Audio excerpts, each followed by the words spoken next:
I occasionally think how quickly our differences worldwide would vanish if we were facing an alien threat from outside this world. And yet, I ask you, is not an alien force already among us? Ladies and gentlemen, welcome back to the show.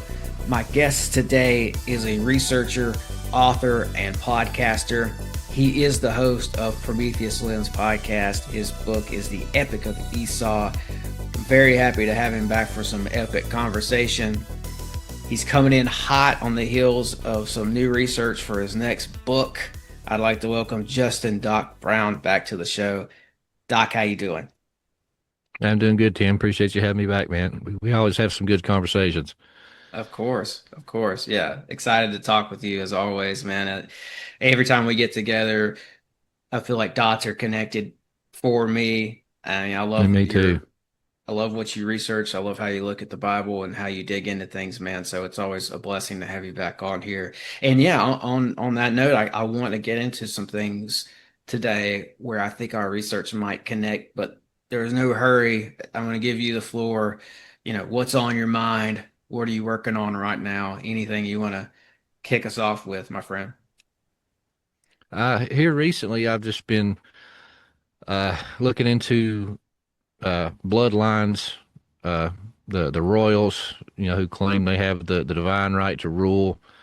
Really looking into like Nicholas de Vere's work, Lawrence Gardner, their tracings of the bloodlines and those people and how they claim to go back to the Anunnaki. They say that they were a subhuman race born with the divine right to rule. They were made a subhuman species. They claim it in their books, with superior intelligence and foresight, prophecy, all this kind of stuff to, to rule over the people. So I thought that was pretty fascinating because writing the Epic of Esau got me into serpent seed. And then when I started reading this other stuff, from a secular point of view, they're saying the same thing, that a subhuman race born with the divine right to rule. That's the Nephilim in my biblical paradigm. So it just kind of sent me down this rabbit trail, reading all this stuff, searching this stuff out, and seeing that it's just not a theory. It's just not something that's in our Bible, that a lot of people are not Christians. So when you talk about the Bible, they don't care because they don't believe in it. Well, I can show you in the Bible and in history and in secular view that these things correlate and they rhyme. So it kind of sparked me into my second book. So I'm working on my second book now. I'm close to halfway done with it, I would guess. But I was thinking about, I'm not dead set, but I was thinking about calling it the Tale of Two Trees, Chasing the Dragon. I like that. Yeah. Yeah, that works. Because family tree, right? And that's the whole thing. Like that's what I'm starting to see more and more. I mean, I stumbled into this once I started looking at Genesis 3:15 and the seed war and all that, of course. I think that presents pretty clearly that there's two, if you will, family trees. But it's all throughout the Bible. It's like it's like a point of contention that they return to. And I think Esau is a good example of that. And I think that, well, the Esau well goes so deep. Let me just say this. I could see how you worked on the Esau material and that led you to this material, because that story just continues to produce more things for me to think about, at least. He things that I didn't maybe think about as much before. He has this very significant place in the bloodline story, to the point where I think even his mom, Rebecca, plays the role of Nama. And then you've got the garments. I want to talk with you about that today too, the garments. But Esau literally takes these garments, these supernatural garments from Nimrod, the guy who built Babylon. Nimrod, in my opinion, is just another node, another king on this list of kings, if you will, who have their significant place on one of the bloodline trees. They're the serpent seed. But it's like Esau kills Nimrod, and it's like he takes his place. And I think Nimrod was, like, symbolically at least, the rebirth of Cain after the flood. So yeah, there's two family trees, is my point. I could see why you'd name your book that. It's awesome. Yeah, I mean that's something we kind of talked about pre-roll. It's modern Christians want to spiritualize everything. Everything is spiritual. It's a spiritual lesson. Oh, it's a spiritual seed, and spinning all these stories with all these modern morale teachings. And yeah, you can do that, and that's all well and good, but that's not what the ancient writers and readers were trying to convey. They wouldn't think it in lines like that. That's modern interpretation. And like I said, I'm not discouraging people from pulling good morale lessons from these stories and these books of the Bible, but we have to be honest with ourselves and not be so dogmatic and be like, well, my preacher's told me this for 20 years, so this is the morale meaning of this story. All this other stuff, no, no, no, no. It's like, no, you got to put yourself in the ancient mindset of the people that wrote this thing if you truly want to understand what they were trying to tell you. Oh, absolutely. And the first thing that comes to mind, and I think I may have mentioned this to you before, but is my big fat KJV study Bible that somebody gave me in the other room. And half of so the top half of the page is the Bible, scripture. The bottom half of every page is somebody has taken the time to write out study commentary. But they try to take everything that's being said above on the page and turn it into a devotional. And while there's a place for that, I think it's not every single Bible story. Because if you're trying to draw a sermon that's going to, benefit you in life, like what can we take from this Bible story and try to turn it into something spiritual, some sort of spiritual teaching. That's great, but it's not every single story. And I think if you do that, you're missing these other, you're missing the plot of much of the Bible if you do that, especially once it gets into this, the seed thing, the good versus bad thing, like who really are the bad guys and really is their connection with the Hasatan or Samael or Lucifer. But yeah, I'm on board with you. Yeah, man. Just looking through all that stuff and like the reoccurring themes. We've done a deep dive on serpent seed, so I mean I won't retread old tires here, but it's when you find something that you have an idea on that makes sense to you, and then you start looking through the rest of the Old Testament, and you start seeing that reoccurring theme, that reoccurring pattern. That should be a clear-cut sign to you that there's something to this. Because anybody, just like I said earlier, can take a story, twist it, and get some kind of good morality story out of it, and that's great. But if that same morality story isn't repeating over and over, then that's not what they were trying to convey. You know what I mean? You got to look at the repeating patterns. And I think it's the tale of two trees. It's the war amongst the family of God. And that's something you see repeated over and over again in Genesis 3:15, Cain and Abel. He said, I'll put enmity between her seed and thy seed. Well, what happens? Cain kills Abel. When we got into the etymology of the names, Cain means the acquired one because he was adopted. Abel means breath because his father was a lifeless being till the breath of life went into him. And when he was killed, Seth comes along, and the etymology of his name means the replacement. He was the replacement for Adam's seed. That's the two trees, man, the two bloodlines. And you go on through just a few verses down the road, because they didn't have chapters and stuff back then. There's a scroll, just a few verses down, you have Genesis 25:25. And, in 24, the angel comes forward and says, two nations, two peoples are in your womb. Well, how can one woman have two nations and two peoples in her womb? This is not allegory, folks. This is not, it's a future look at the Palestinians and the Israelites. No, these people were in this time bubble. They didn't know all this stuff out there, okay? So it's saying literally she had two nations, two peoples in her womb.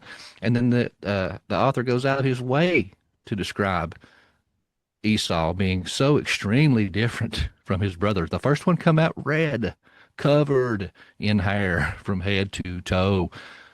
So the angel done come forward and said, two nations, two people is in your womb. They battle amongst each other. There's enmity there. Boom.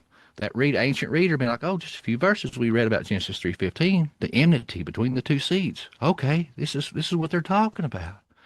And then later he goes into great detail. And what does he say? He says when they come out, you can easily imagine Esau's foot pushing on Jacob's head, bruising the head. And it says Jacob is clutching the heel, bruising the heel.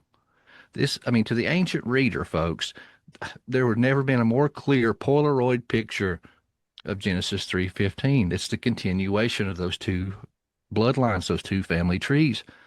And once again, through all those, what does God do? God favors the younger, right? Every time he favors the younger. He did with Cain and Abel. He did with Seth and Cain. You get down to Jacob and Esau. He favored Jacob. You got Isaac and Ishmael. He favored Isaac, the younger. David was the youngest of his family. He chose David.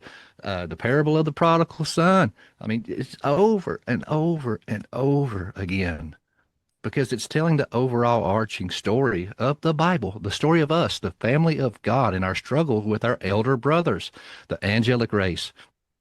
According to Job, who said they were there and witnessed the sight of creation. They're the elder brother. We're the younger brother that screws up and blows away our inheritance and rolls into pig excrement. But we come back and the Father welcomes us with open arms. And that pisses some of the elder brothers off and they rebelled. So I think we have to see this repeating pattern over and over and over again and be theologically honest with ourselves. This is the story of two bloodlines, two trees that's in the big sphere of the family of God. It's that the more dark bloodline is the one I've been tracking lately and following, and I know I've talked to you on your show about this, but just diving into the sons of Ham and getting into Genesis 10, which it's not too far down on that scroll you're talking about. In ancient times, they didn't have the Bible; they had a scroll, and it's not too far removed from Genesis 3:15, and then that you get Genesis 6, of course, and you have this event with the Watchers. And I think that just sort of adds troops to one of the Bloodlines' army. If you ask me, it's like, I think that they took, to go back to Nama for a second, I think that Nama, and you've talked about this as well and brought this out, I think, but Nama was one of the women of Earth that was sort of given to one of the Watchers in exchange for technology. But she was of Cain's bloodline. She was Lamech's. She's in that line of Cain. Cain's Enoch, Lamech, Tubal-Cain is her brother and all that. Well, if she breeds with one of the Watchers and she produces a Nephilim, then that means those two things have converged. That means that Cain's line specifically was chosen to sort of incubate this Nephilim incursion, the first one, and I think the second one. So there's that, right? And then, but it just gets stronger from there, and then it's able to pass through the flood, and that's why I focused on Ham so much, because Ham has 3 kids: Cush, Canaan. Well, he has 4, but I'll focus on 3, which is Cush, Canaan, and Mizraim. And when you look at their genealogy, guess what pops up in all 3 of those brothers' genealogies and their children? It's the giants. Everyone from Og to Goliath to the Rephaim Canaanites. It all comes through these 3 sons of Ham.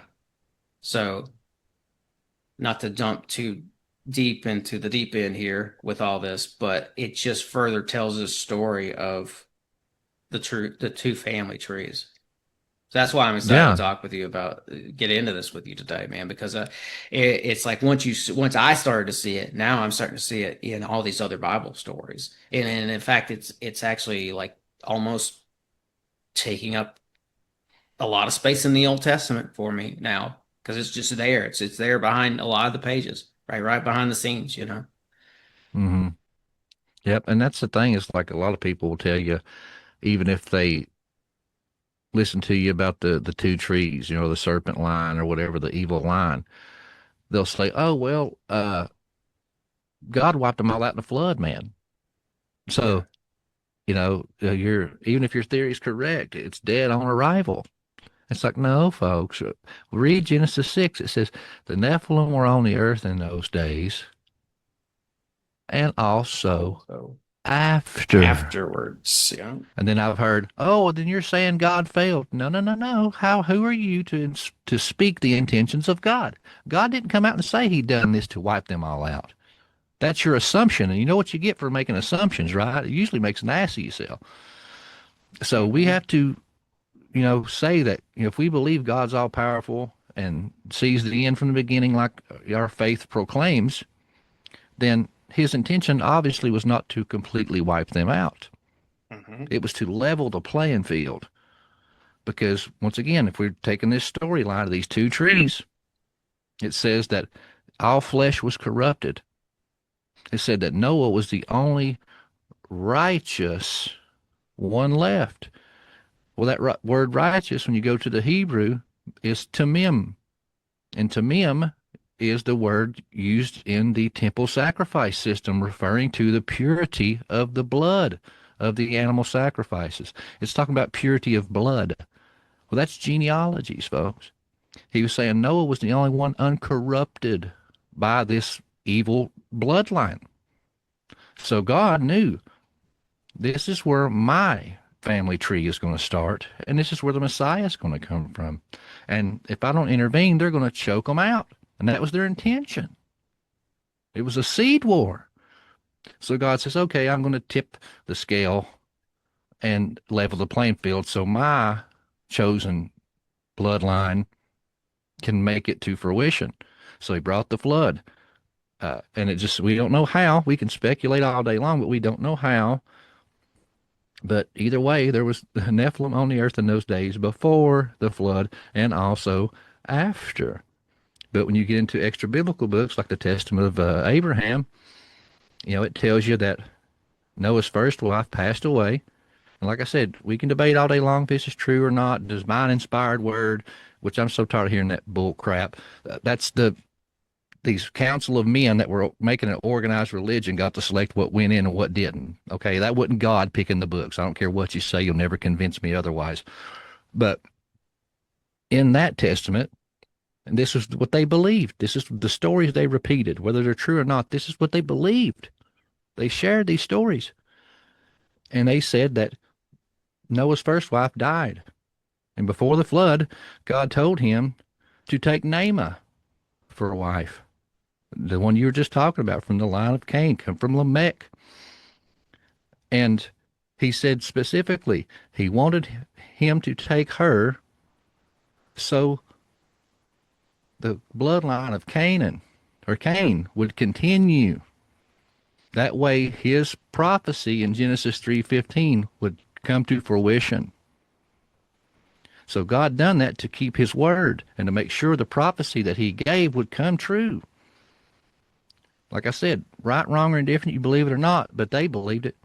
That's what the stories they were telling to their grandchildren for generations through oral tradition before it was finally written down.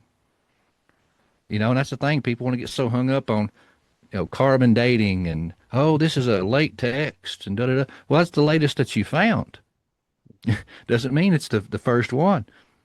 It could have been destroyed or lost. Or who are you to say that this wasn't an oral tradition passed on for thousands of years before it was finally written down much later?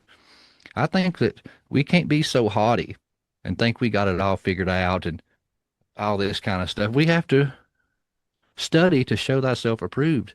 Read these texts, compare them to Scripture, and if they fit in like a puzzle piece and answer gaps in the story without contradicting the rest of the story, that's a keeper, in my opinion. Yeah. You have to be able to, I say it all the time, you got to be able to eat chicken. To eat the meat, throw the bone over your shoulder. I'm not so damn picky that I'm going to stay away from a bucket of KFC just because it's got bones in it. You're going to starve, folks. Yeah, no doubt. That's why I was talking to you on your show about the Dead Sea Scrolls, and there's Gilgamesh is mentioned twice in there, in the Dead Sea Scrolls, in text that is going to make its way into the Bible, or did make its way into the Bible. That tells you that maybe some of these stories, like the Epic of Gilgamesh, they're maybe not as old as some people are trying to make them out to be. Maybe they're not first. Maybe that's not the oldest. The Epic of Gilgamesh. Maybe that doesn't predate the Bible like everybody says. They're both telling the same story essentially, in my opinion, except one is not the divine inspired word of God. The Epic of Gilgamesh obviously is not. It's sort of, I think, spun by the enemy. It's got some truth in it, but it's spun a little bit. And if you want the real version of that, I would say probably Gilgamesh is Nimrod. And you're getting a truer version of Gilgamesh in that story in Genesis. If you go to the King's List, I believe that's Meshki and Gasher. He was the great builder. And you even have tablets called the Atrahastes.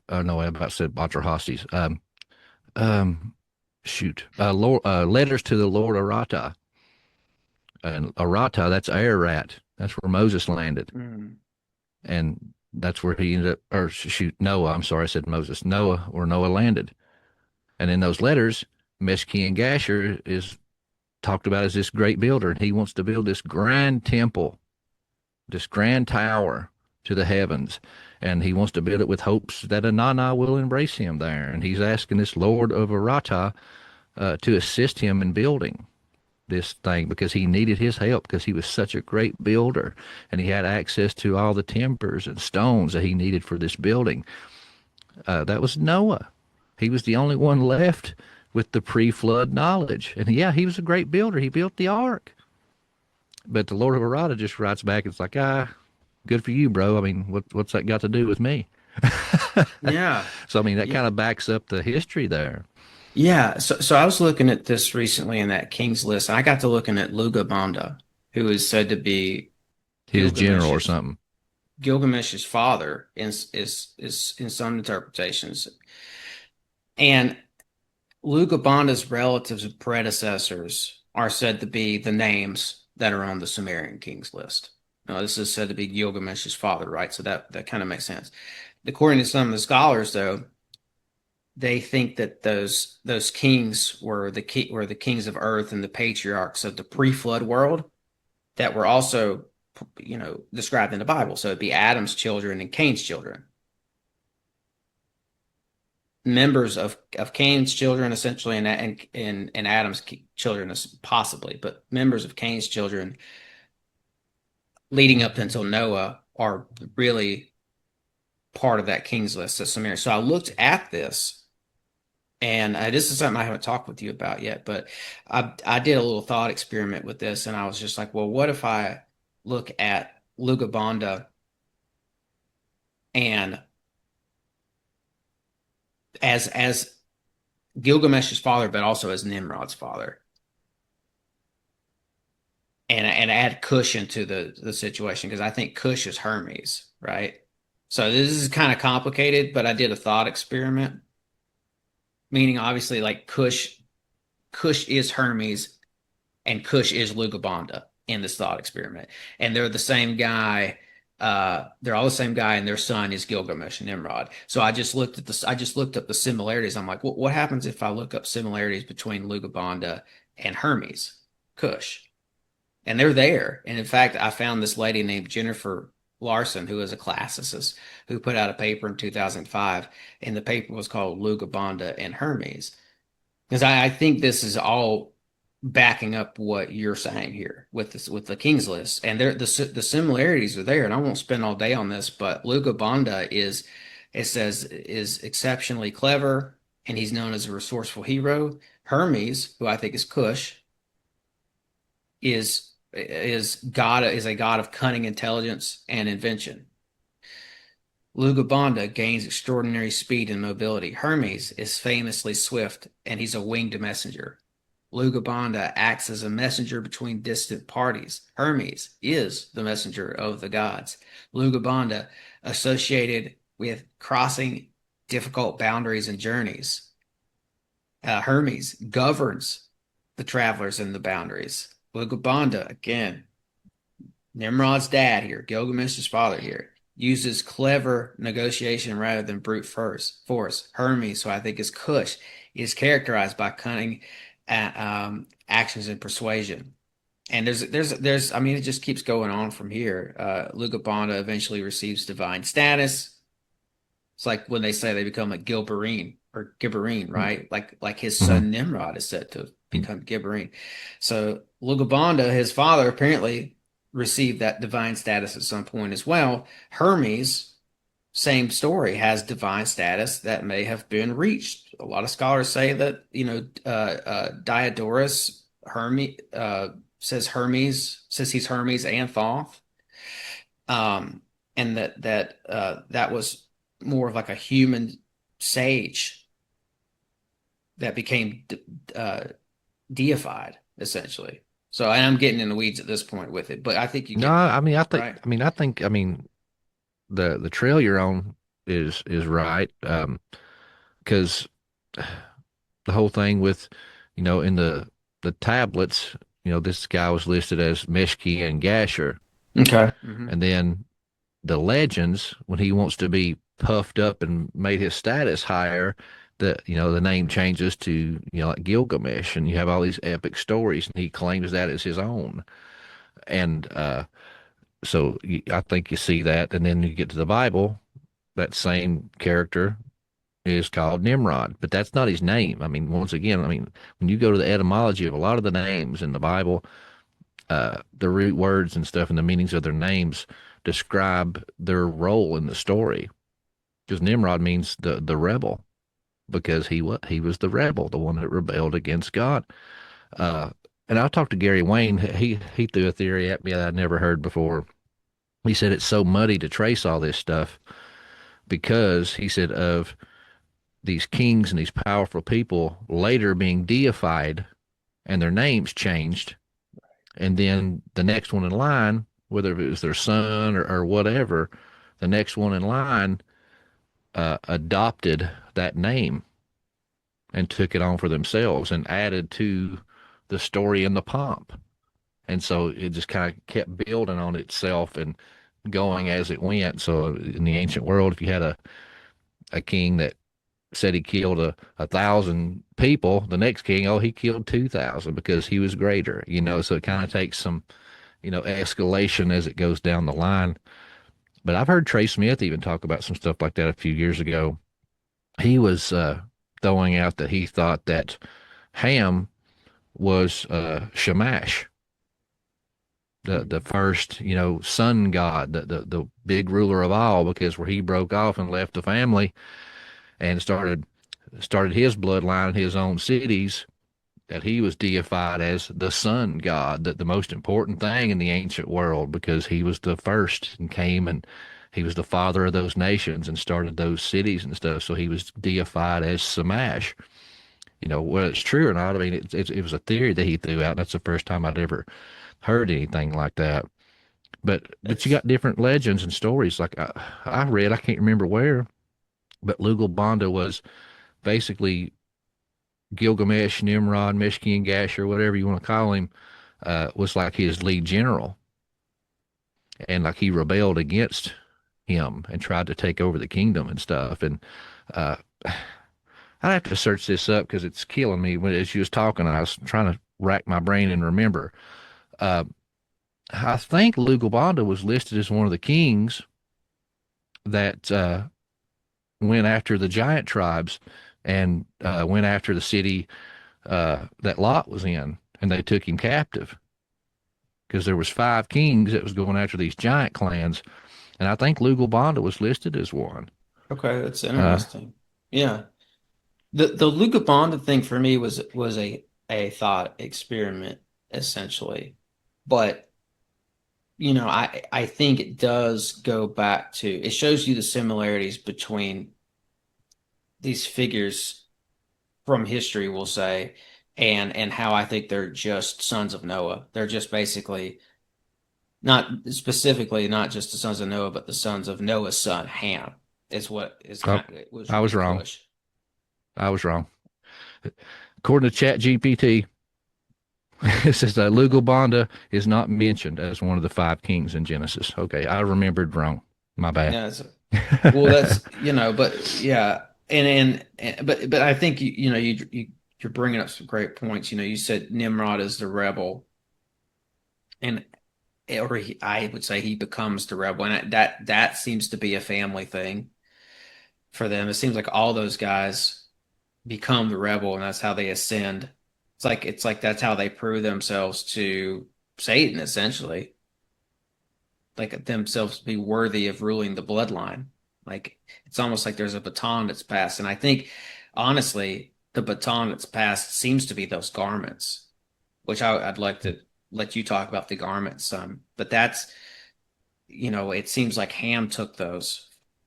Um, as soon as the ark landed, it seems like Ham took off with these supernatural garments, and I'll let you tell the story, but he gives them to Cush, his son. Cush gives them to his son Nimrod. And I'm like, these are the rebels that are leading this dark bloodline. Mm-hmm. There's these little clues, but I think the garments is like a connecting point there. It's the birthright. I mean, when you hear about in the Bible, the birthright, that's what they're talking about in the ancient context, because this was basically the crown.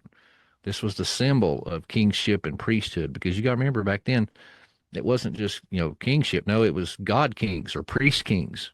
Even remember when it talked about Melchizedek, he was what? The king and priest of Salem. So that's how they looked at it back then. And a priest has the priestly garments. That's the status symbol. That's what stands him apart in a crowd. You can notice him. Boom. Hey, this guy's wearing this beautiful colored garment. So this is the king and priest. This is the main guy here. And yeah, when you get into Genesis and all the extra biblical books of the legends and stories of these people that they passed around, like I said, I mean, whether it's true or not, they believed it. And this is what the stories they told and passed down to their children for generations was when Adam was given a covering. Well, when you go into the Hebrew, he was given a kanonet to hilbish his nakedness. That's what it says. He was given a kanonet to hilbish his nakedness. And hilbish means cover. Well, I was always told, once again, we go back to these spiritual morality stories that sound great and that mean there's time and place for it, but that doesn't mean what they were trying to lay down. So I always heard that, this was a foreshadowing of Christ. Something had to die and blood had to be shed to cover the sins of mankind. So it was a foreshadowing. They had to kill an animal. Well, that's when you get into a lot of the English translations, they say skins. But that's not what the Hebrew says. The Hebrew just says kanonet. They just assume and say it's skins. He was given a kanonet, which means tunic, covering. And when you get into the Levites, when God gives the commandments to them to make the tabernacle and to make the garments, the ephod, and all these things, he says that he tells them to make it this certain way because why? It's a reflection of the bigger things in heaven, on earth as it is in heaven. So they were to lay out their tabernacle as the temple in heaven was. They were to make the priestly ephod as the priestly ephod in heaven. So that's why they were doing that. And when they made the garments, he told them, put on there beryl, onyx, topaz, jasper. He names all these different stones. And there's 12 of them. And it says specifically that when they make this kanonet, this ephod, the purpose is because this kanonet hilbished their nakedness. It's the exact same phrase in Genesis when Adam was given a kanonet. So it's telling you there that Adam was the first king and priest, human anyway, brought onto earth. And then what does God tell his people when he's telling them all this stuff? He says, you will be a what? A nation of priests. So this is the birthright. That's what was being passed down. And when you read through it says that it went to Adam, it went to Enoch, it went to Methuselah, to Noah, and it went through Noah, and it come through the flood to the other side. And that when you get to that story where it says that Ham uncovered his father's nakedness, when you get into Leviticus, it says to uncover thy father's nakedness, to sleep with thy father's wife. So he slept with his mother. And that's why he said, cursed be Canaan. Canaan wasn't even born yet, man. Why would you curse his firstborn son? Because it was his firstborn son with his mother. It was an incest baby. And they said that in his going out, that he stole the garments. And then, like you said, he gave them to Cush and to Nimrod. Real quick, some people might get hung up on that part there, the to uncover thy father's nakedness part, right? Mm-hmm. There's some Hebrew in, was it Leviticus or something? Or you're seeing this elsewhere in Scripture as well, where that's what the meaning for that phrase is. Am I right? Yeah, when you go to Leviticus, it's in there several times. I think it's one of them's chapter 17, but it's in there multiple times. But that's when you get all your laws and stuff, and there's like a whole section that's just on sexual stuff. You know, you will not lay with thy sister, for she is thy sister. You know, you will not lay with thy aunt, you know, and all this other kind of stuff. And then it says, you will not lay with thy father's wife, because that is thy father's nakedness. You know, so to uncover thy father's nakedness is to sleep with thy father's wife. And this was an act of rebellion in the ancient world. You know, like I said earlier, if you get something that makes sense here, but it doesn't make sense here, and doesn't repeat, then you might not be onto something. But if you catch something that repeats over and over and over again, you can back it up with other stories, then, I mean, that's ironclad. You know, Scripture tells you where two or more witnesses are there, it's an established fact. So when you go through the book of the Old Testament, you have it there with Ham. Ham uncovered his father's nakedness as an act of rebellion to take over the family. When you get to King David, he's run out of his kingdom by his son. Absalom. Thank you. Absalom. Well, what's the first thing he does? It says he goes onto his father's roof, pitches a tent, and goes into all of his concubines in the sight of all of Israel.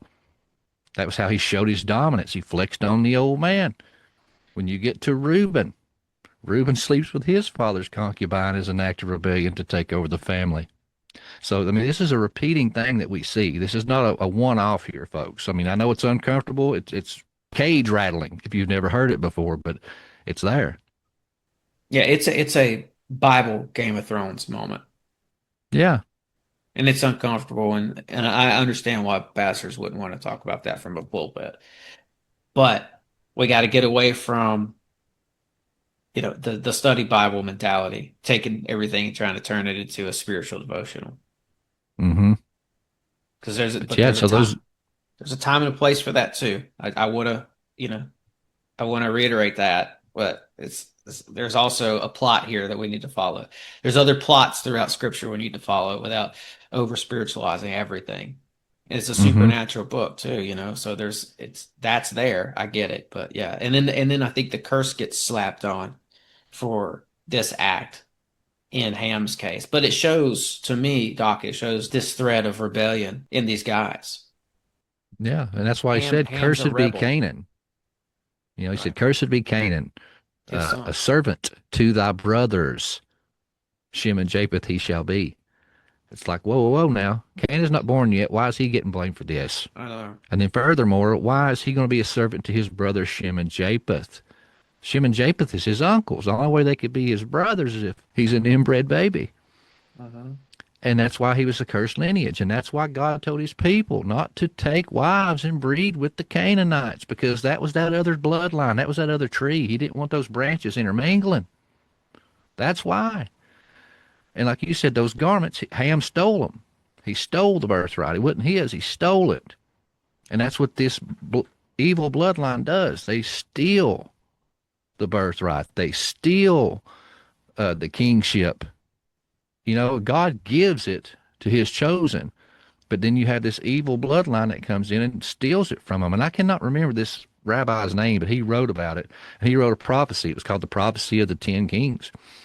And he was saying that these two bloodlines are going to bounce back and forth over kingship and who rules. And those garments were a part of that, because that was the crown, so to speak. But yeah, it went to Cush. Cush gave it to Nimrod, and he says it just like Joseph. You remember when Joseph is given that garment of many colors, right? It says that he was the child of Jacob's old, or Israel's old age, whom he loved exceedingly.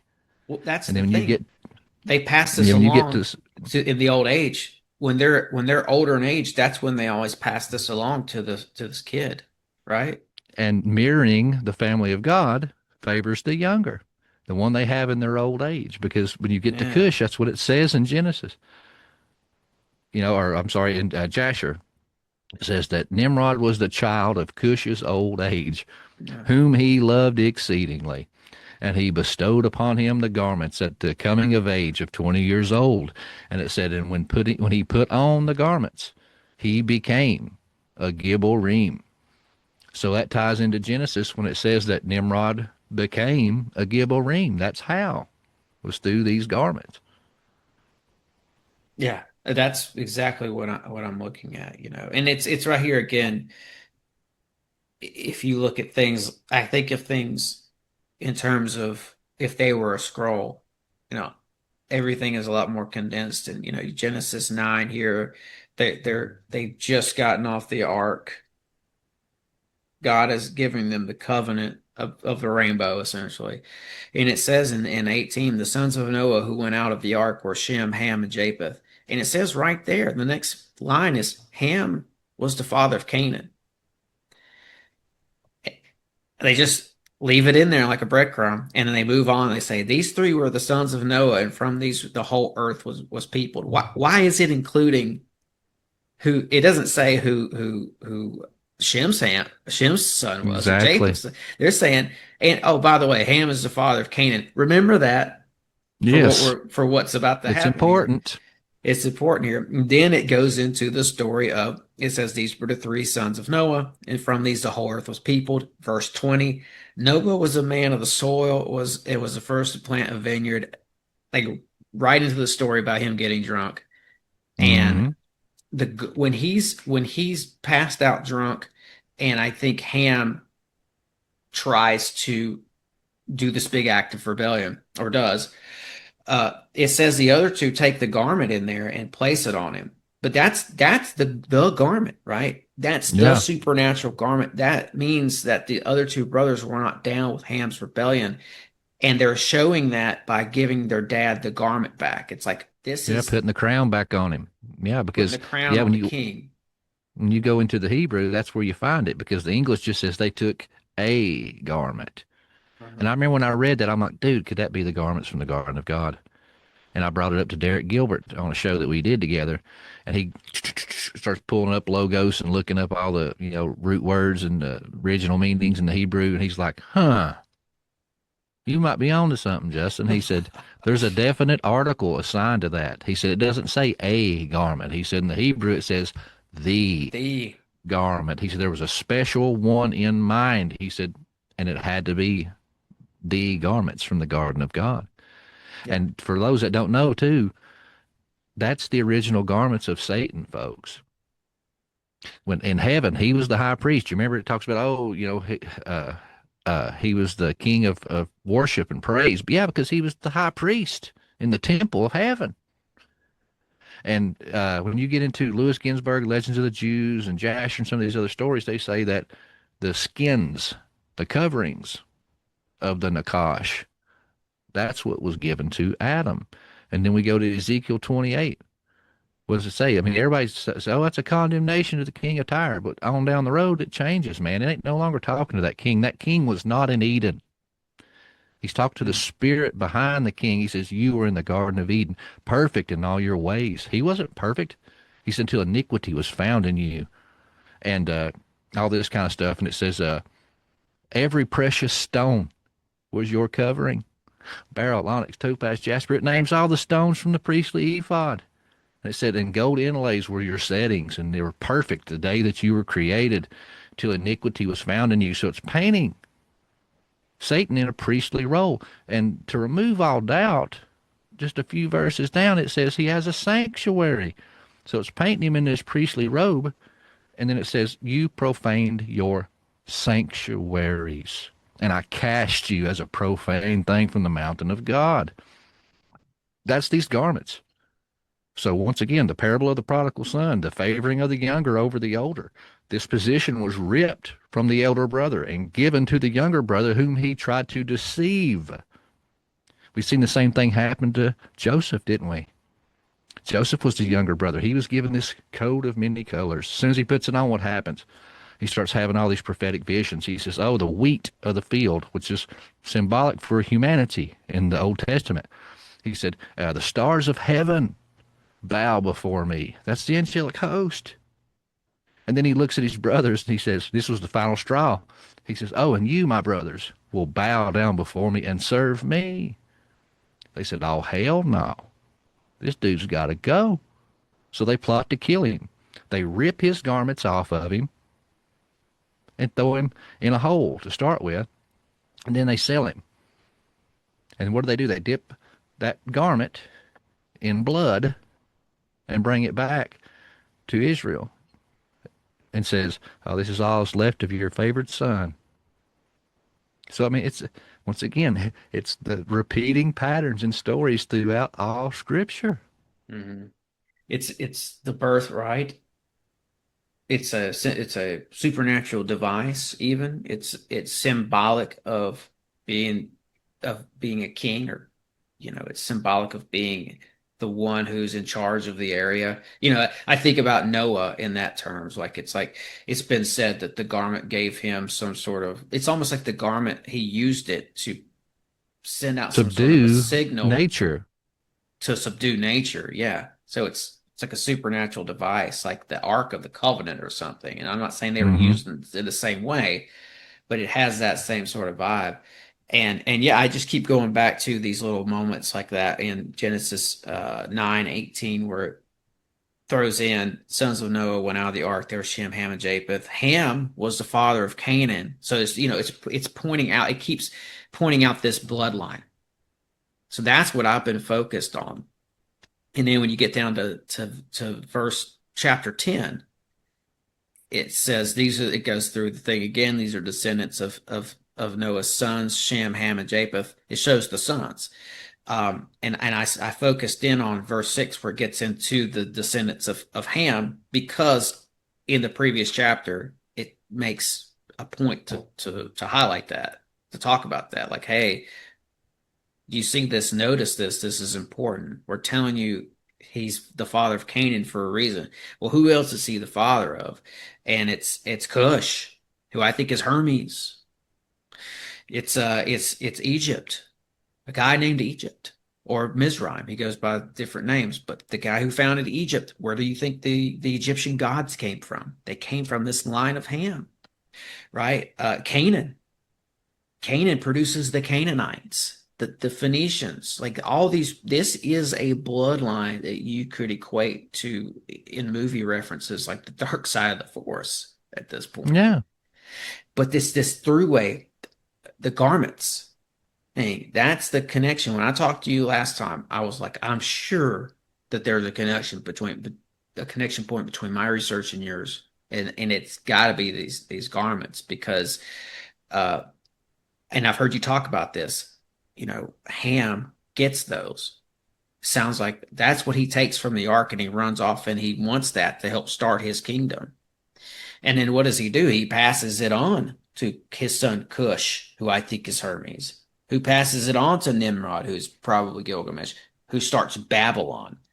Like, these are the bad boys of the Bible, and they have this garment. Like, something's happening here. And I wanted to ask you, when you looked into those garments, what did you find out about them in the ways of, like, yes, they symbolize like birthright, and God created them for a reason and gave them to Adam for a reason. Like, they symbolize something good at some point.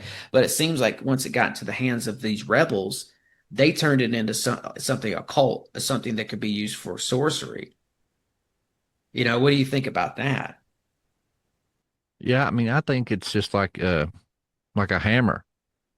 A hammer in the hands of a right person can build great things.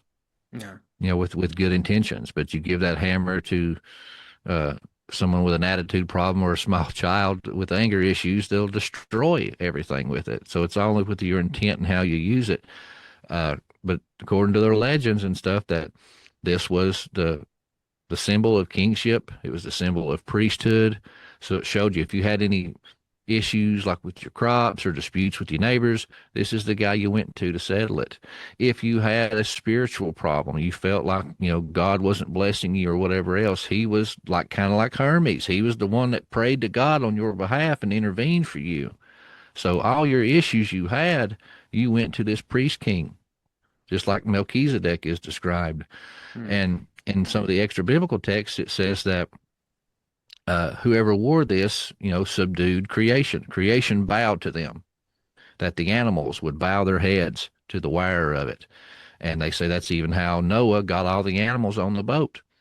He had on the garment and the animals listened to him. He subdued nature. He had dominion because he was the king and priest of it all. And then the wicked line steals the garments. So could it be that these garments didn't have the same power once it was in the hands of the people that wasn't meant to wield it? Possibly, but it was still a status symbol. Yeah. They'd seen it on Noah. They'd seen it on Adam and all the power that they had holding it and wearing it.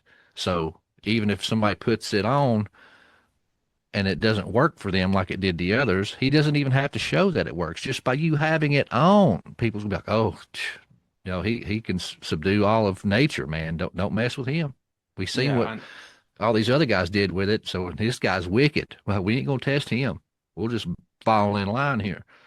But it could be that he did use it because it talks about Nimrod being this mighty hunter all of a sudden. Exactly. And you got depictions of Gilgamesh holding lions under his arm like a little kitty cat. Maybe the garments were to blame. I think there might be something there, and I would blame the people whose hands the garments are in, of course. But I just think get into this research about it in the Book of Jasher and the Noah aspect of it. And it's like, yeah, okay, so the garments helped bend nature to their will.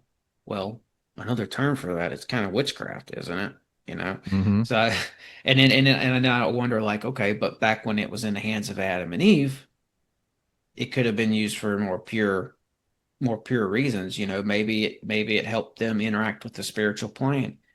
Maybe it helped them interact with, if you want to get crazy, like the fourth or fifth dimensions or something like that. Maybe it helped them commune with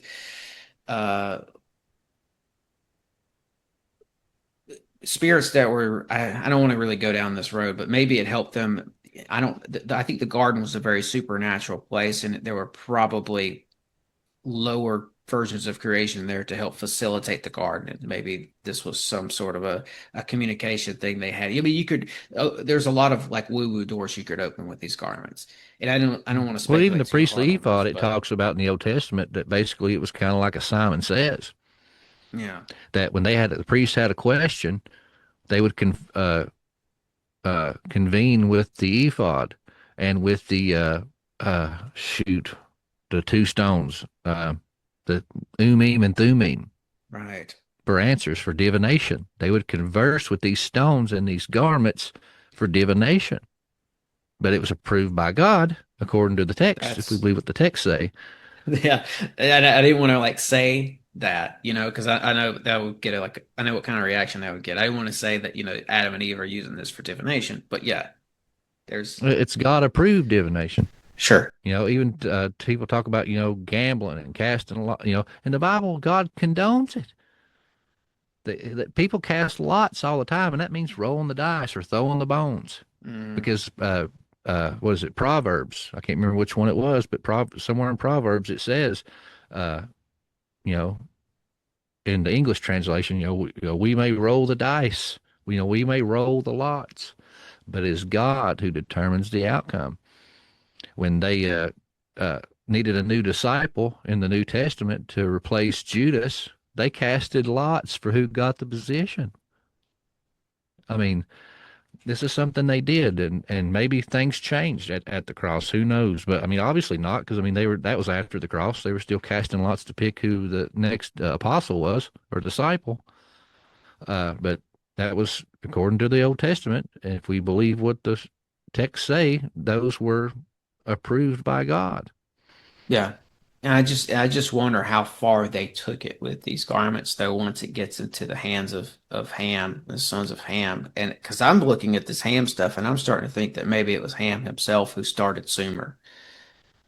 And there's a lot of non-human spiritual beings associated with Sumer, as there are with Egypt and the early Egyptians. Well, that was Ham's son as well, who started that.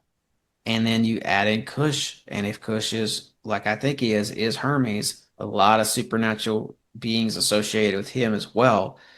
And they're working with these entities now. And I just and then also part of the lineage, Nimrod, guy who starts Babylon, a lot of spiritual entities involved with that. And these guys have this garment and they're using it for something. And I just wonder if it factored into them, I think, creating the occult after the flood. Oh yeah. Because I think the occult has always been around, but for a time there, it was wiped off the face of the earth. And it had to come back up through somebody, and it was through Ham. I'm sure of that. So I wonder if if they used the garments to help them essentially recreate, if you will, witchcraft and recreate, if you will, the occult, which now it leads all the way up into our day, and we consider those teachings to be the modern occult because there's get into the teachings of Freemasonry and a lot of, like Golden Dawn, even, and some of the Rosicrucian texts and stuff like that. It might be like Solomon's ring that helped him commune with the other side, and more specifically with the fallen angels in the prison.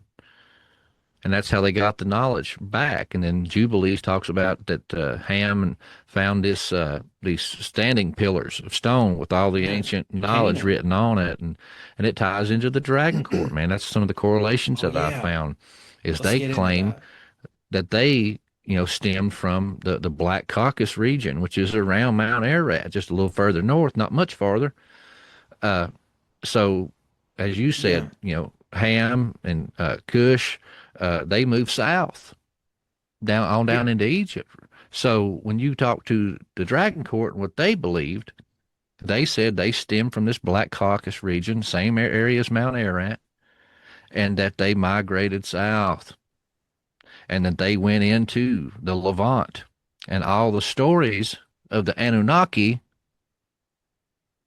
that's their story, they claim. That they had all this knowledge about agriculture, smelting metal, all this other stuff. And then when they moved down south, they bumped into a bunch of hunter-gatherers and farmers. But they couldn't make smart decisions. They couldn't put grain back for the next year in case of a drought. They were constantly getting raided by the Persians and these other tribes west of them. And they just wait come harvest time, come in and kill the people and steal their stuff. So they said that when that bloodline came down and seen the people and how they were struggling, and they were, a subhuman race, bred with the divine right to rule with superior intelligence and foresight and prophecy, but they didn't know how to farm. They had all the smarts, but they didn't have the know-how or the back labor to do the stuff. So in Nicholas DeVere's book, he claims that they worked out a business deal, basically, that they come down and seen they were struggling and was like, hey, let's work together. We're really smart, the red-haired, green-eyed race. And then their cousins, which was another branch of the family line, that was that the Germans talked about, the Uberman, the blonde-haired, blue-eyed race. He said that they were the warrior class. He said so they had the smarts and they had the warriors. He said, so when they came, they were going to starve. They didn't know how to farm and do all this stuff. So they told the people, hey, you keep growing your crops and doing your stuff. We'll look over you. We'll take rations of it and put it back for hard times. We'll help rule over you and make smart decisions. And when these other tribes and stuff come in and try to take your stuff, we'll defend you. We'll kill them. and you guys will be safe. And they worked it out amongst themselves. And then therefore, like we talked about earlier, people and other things, they get really blown out of proportion and mythologicalized, and boom, there's where you get the Anunnaki. And so I thought that was pretty interesting when I read about that in the Dragon Legacy. Hmm. I think that I think Ham's your guy. I do. As far as Dragon Court goes. Yeah, going back to something you said earlier with Noah and his generations, and you did a great job breaking that down. He was uncorrupted. But they got in there, they being Satan, Samael, whatever the dragon, gets in there and found a way to corrupt a portion of Noah's uncorrupted genealogy. And I think it was Ham. I think the Like he did Bible's in Genesis 3, just like he did in Genesis exactly. 25. It's a repeating pattern once again. Exactly. And I think too that there's the Nama situation there, and I think Ham probably somehow carried the genetics of Cain through Nama. We don't have to get in all that. But anyway, I think Ham's your guy. At post flood, that's where I think the Dragon Court came from. And I think too, Hagar is a guy I've heard you, or lady that Yes, I've heard you talk about. And she was a dragon princess, I looked and into her. Abraham bred with her and Right. produced Ishmael. I think And she's that's why from, God didn't favor him. right. I think that her being from the Egyptian royal house makes her the line of Ham from either Ham's son Cush or Ham's son Mizraim, who was also known as Egypt. Hmm. Ham's son is the progenitor of ancient Egypt, therefore that bloodline. So she would be in that, I think. And I think before that she was of Cain, because I think that slipped through and it slipped through Ham. But the Hagar backstory, Ishmael is Abraham's first son who he had with Hagar. I've heard you and Gary Wayne talk about this. She was the Pharaoh's daughter. She's a member of the Dragon Court, and I agree with that. I think she's definitely that. God blessed Abraham's other wife with a later child, Isaac, right? Because Yeah. Ishmael should have gotten the birthright, right? Because he was the Hmm. first. But I think because he's dragon seed, God was like, no, we're going to open up the womb of your other wife and produce Isaac. We'll give the birthright to him. But am I right? Because according Yeah. to tradition, it should have Yep. gone It's to the two Ishmael. trees, the story of the two trees. Two Because when trees. he's born, he's the eldest. He's going to get the birthright, but he's stemmed from a dragon princess. And Hmm.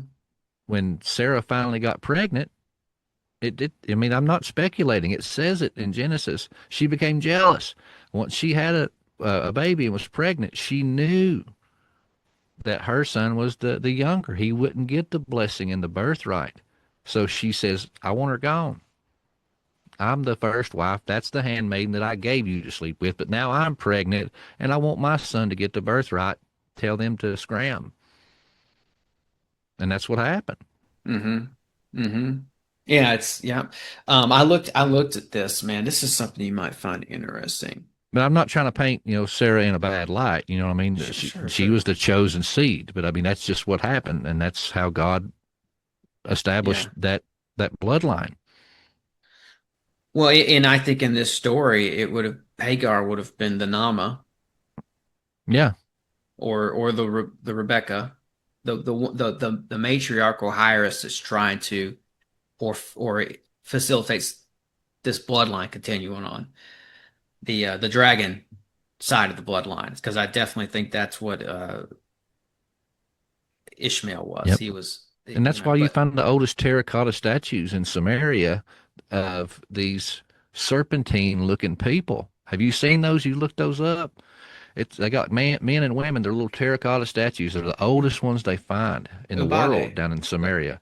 yeah, the And Ubade people. maybe, but it's like they have a female. She has like this elongated style Mhm. head and looks serpentine. And she's even holding like a baby, bare Looks like a breasted, like lizard. breastfeeding it. Looks like a little Yes. lizard baby. Yeah. And I think it's referring back to these, Anunnaki and their offspring who claimed they come from the serpent. Right. So they depicted them in serpentine fashion. This was what in modernity they changed to a dragon, the dragon court. That's who these people were. Yeah. I think they became the Druids. So Oh yeah, I found Tuatha this De thing. Danann. Exactly. I was looking at Hagar. Because there are several of these matriarchal women that seem to sit atop of the bloodlines and facilitate this. And a lot of them were considered to be princesses in Egypt at one point, right? But they all seem to be, like you're saying, Semitic originally. And what we see is these priestesses who are part of the dragon court. They're Semitic in origin. They spend time in Egypt essentially, and then they go on to settle Europe, where I think they become the Druids, right? And I found this old Masonic publication from the 19th century where they're talking about they're showcasing this writer named William Stuckley, and check this out. He believed that the earliest Britons were descended from Abraham through Hagar and Keturah, and that they came westward with the Phoenicians and the people from Tyre who were voyaging to Britain in search for tin, like precious metals, essentially. Then the writer explicitly concludes that the Druids derived their theological principles and rites from this Eastern population. And it says, it is the opinion of the learned Dr. Stuckley that there is no doubt that our first British ancestors were of the progeny of Abraham by Hagar and Keturah, this is a side note here, but Homer also mentions this thing named Keturah.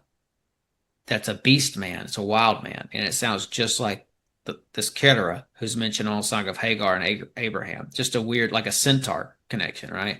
But anyway, so in Britain, I think they become the Druids, and this is something I think you and I have talked about before, the modern day dragon court. I think that this is a tradition that persists into our day, into the 1900s, where you have Queen Elizabeth, who is initiated into the Order of the Druids, which is a mystery school.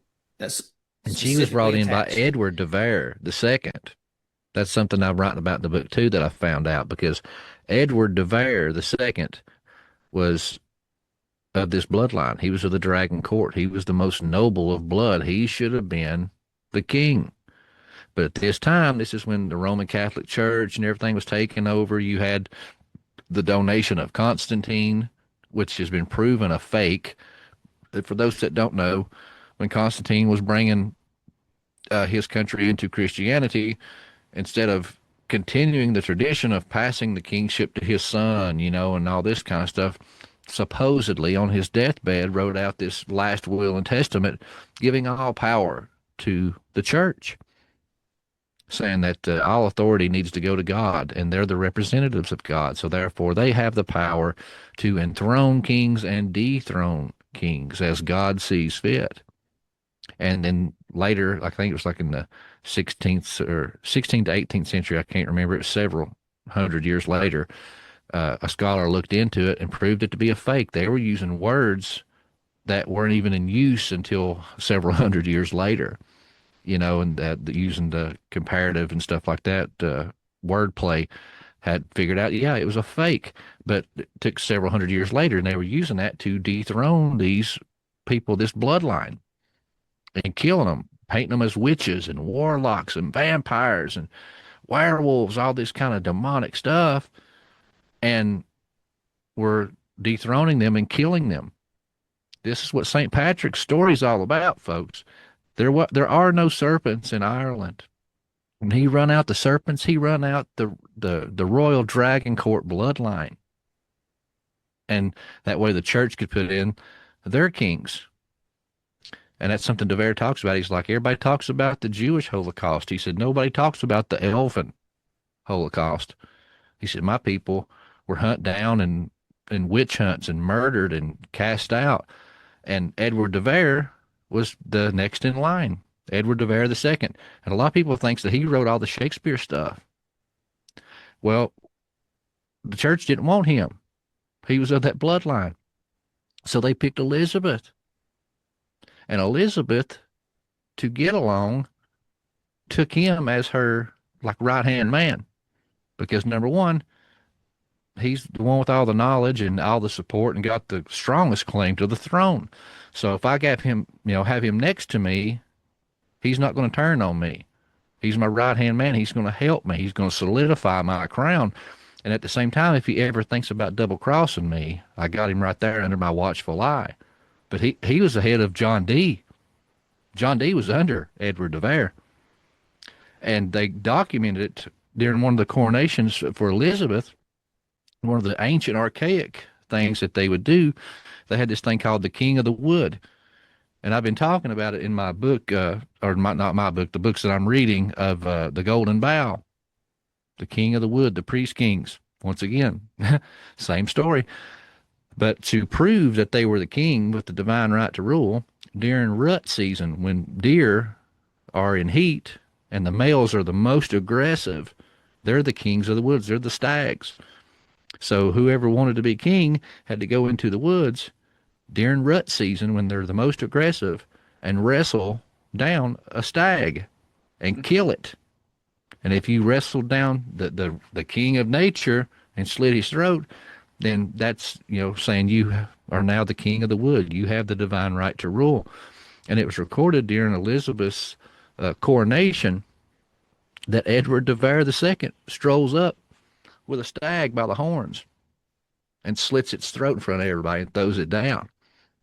And they were like, oh, okay, that was just like a ceremonial type thing showing that he, supported Elizabeth. No, that was a slap in the face for those that knew. He's like, no, I'm the real king. You're just a puppet. Yeah. That's straight out of Game of Thrones, essentially. That's him saying, I am the rightful heir to this throne. Yeah. Yeah, that group of Elizabeths, they all seem to be tied to this. Like that Queen Elizabeth who was around for De Vere and for John D, all the way up into Queen Elizabeth who was coronated in the 50s. They're all a part of this. And it's like you said, they're in this order, the Druids. It's a mystery school, and they claim their lineage back to this Tuatha De Danann. And they're in this, what I found was they're in this order called OBOD. It's of bards, ovates, and druids. And the Queen Elizabeth from the 50s was an ovate, which means she's a seer, like she can see, divination and all that. And the House of Windsor tried to sort of suppress the footage of this, but they got her on film, like being initiated into this group and everything. And this gets into the crown or the Stone of Destiny, which is another thing that they would use for these coronations. I don't know if you've gotten into that or not, but supposedly in the 50s, in Ireland, yeah, the Mount of Terra and that huge stone, that was the coronation stone. And yeah, well, yeah. So there's a lot of back and forth on this. Some people, there's a couple groups that claim they have it. Yeah, and I think there's an Irish part of the legend as well, for sure. But there's one associated with this Dragon Court group of Druids, I think, associated with Elizabeth as well.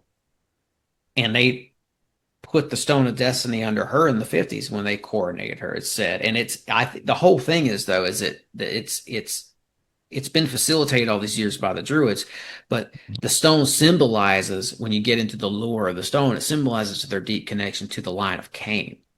Mm-hmm. They say, a lot of them say it's the stone of Lucifer's crown that fell off at the fall. Exactly. They say that it's a lapis lazuli stone. Mm-hmm. That's one of the words. I think Manly P. Hall recorded this from some of his older books, right? But it was in Satan's coronet. It was in this crown-like headpiece he had, and like Lord of the Rings. You remember that stone that the dwarves found, and it made them go crazy? That's what they're talking about, because a lot of people don't realize, man. This would be the original Lord of the Rings. Yes, Tolkien was going back and pulling from these stories. This is what he's talking about. He's talking about this Dragon Court, folks. The elvins, the fairies, the fairy folk, the pale-skinned, green-eyed, red-haired people with the divine right to rule and had magical powers. That's who he's talking about. He's talking about this whole story through that, but through symbolism and changing the names and doing some allegory and stuff. That Arkan stone, that's what they called it. That was the stone of Lucifer that supported the kingship. The one ring that ruled them all. That is the divine right to rule symbol, which is the Ouroboros, the serpent eating its own tail, and that was an alchemical symbol for when the serpent devours itself, it evolves into a dragon. And what they meant by that was their blood drinking rituals. That's why you have the stories of the vampires and the werewolves, because they practiced imperial vampirism. And they would take a girl that was in their bloodline, because they kept it in the family. They wanted to keep that bloodline pure, the interbred. And they would take a young girl in the heights of her hormones from like age 13 to 19, and she was a virgin. She was considered a dragon princess.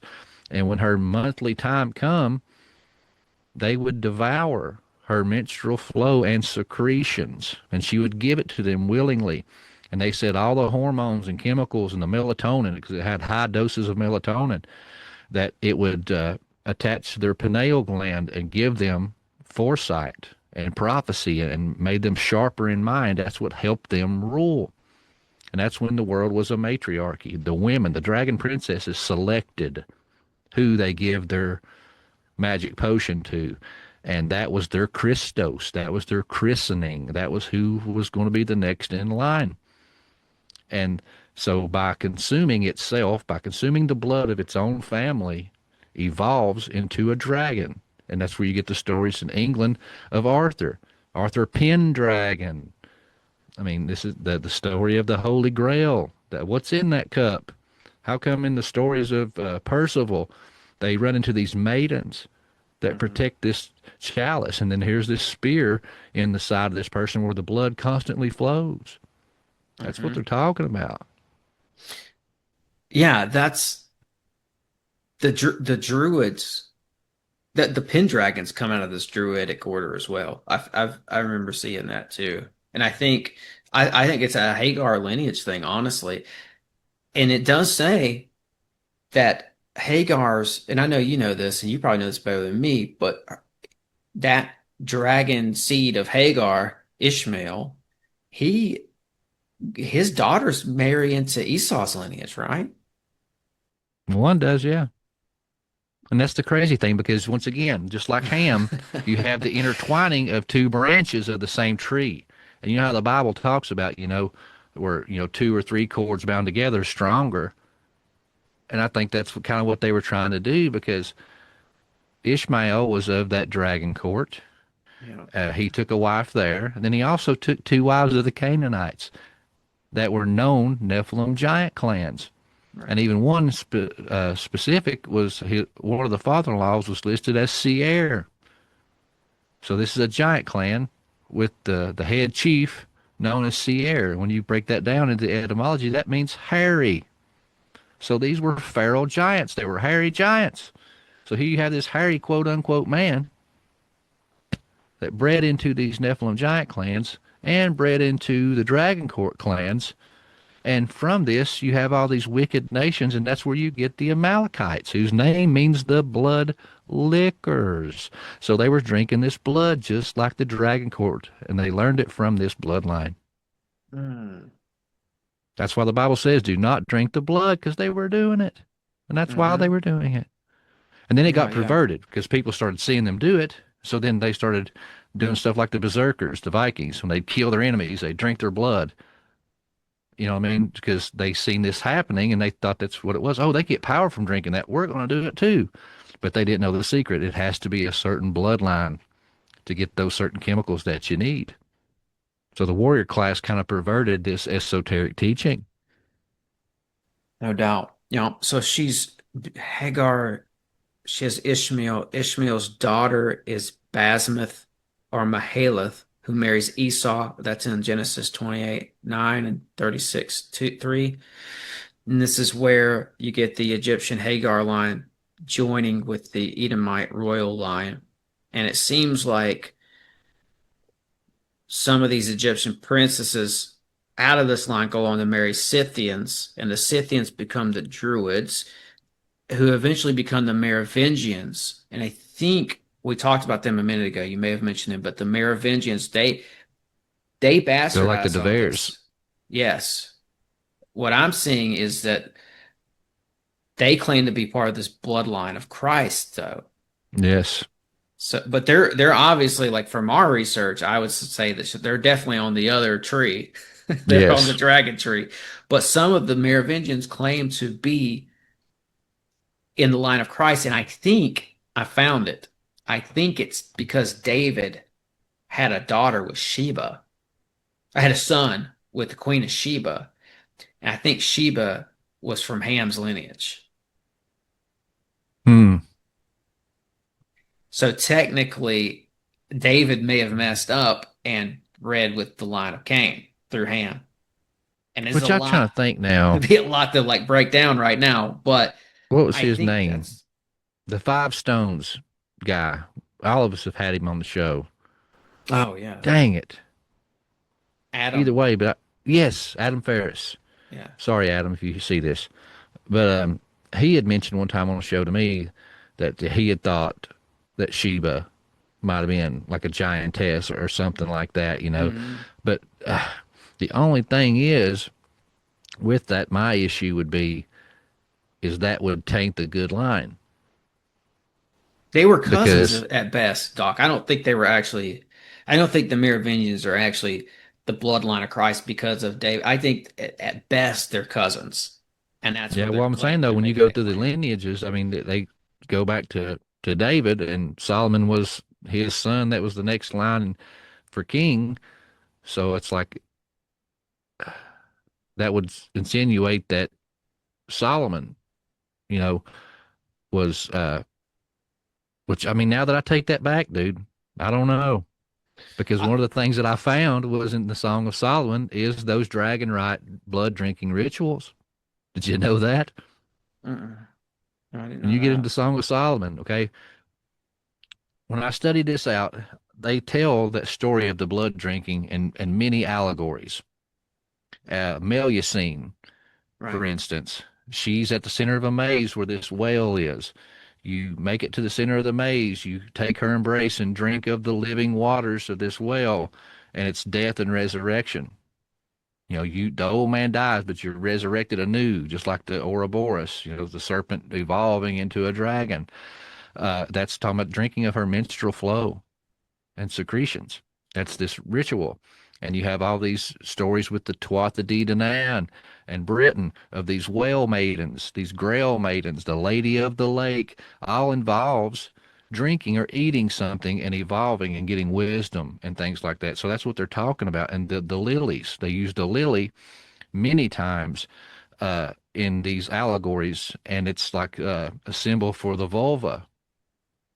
So eating or feeding amongst the lilies, eating the lilies is taking of this alchemical ritual of ascension. And when you get into the Song of Solomon, in there it says, he feeds among the lilies until the break of day. So we know Solomon had over 300 wives, like 600 and some crazy number concubines, and he kept them in a harem. I mean, that's what the Bible says. And supposedly, you know, they talk about, oh, he started going wicked and worshiping these other gods, and they blamed the women for it. Well, when you get into the Hebrew, that harem, it means forbidden, occult, set aside. You know, I mean, it's kind of like a religious type thing. You know, and even the word when they talk about destroying the giant clans, it says devote them to harem, to destruction. So I mean, this word is attributed to occult evil and destruction. And Yeah, those harems so were often like priestesses as well. Like there was a they were religious dragon component to it. princesses. Think Yeah. about it. When kings want to rule bigger lands, they make peace treaties with other kings. They marry their daughters. They take their daughters. Even if they don't marry them, they take them as hostage. That way, if you get out of line, I'm going to kill her. You know what I mean? It's kind of like a hostage situation. And so this harem was uh, a culmination of all the nations' dragon princesses around the other nations. So when it says that Solomon fed amongst the lilies until the break of day, he's talking about these dragon princesses.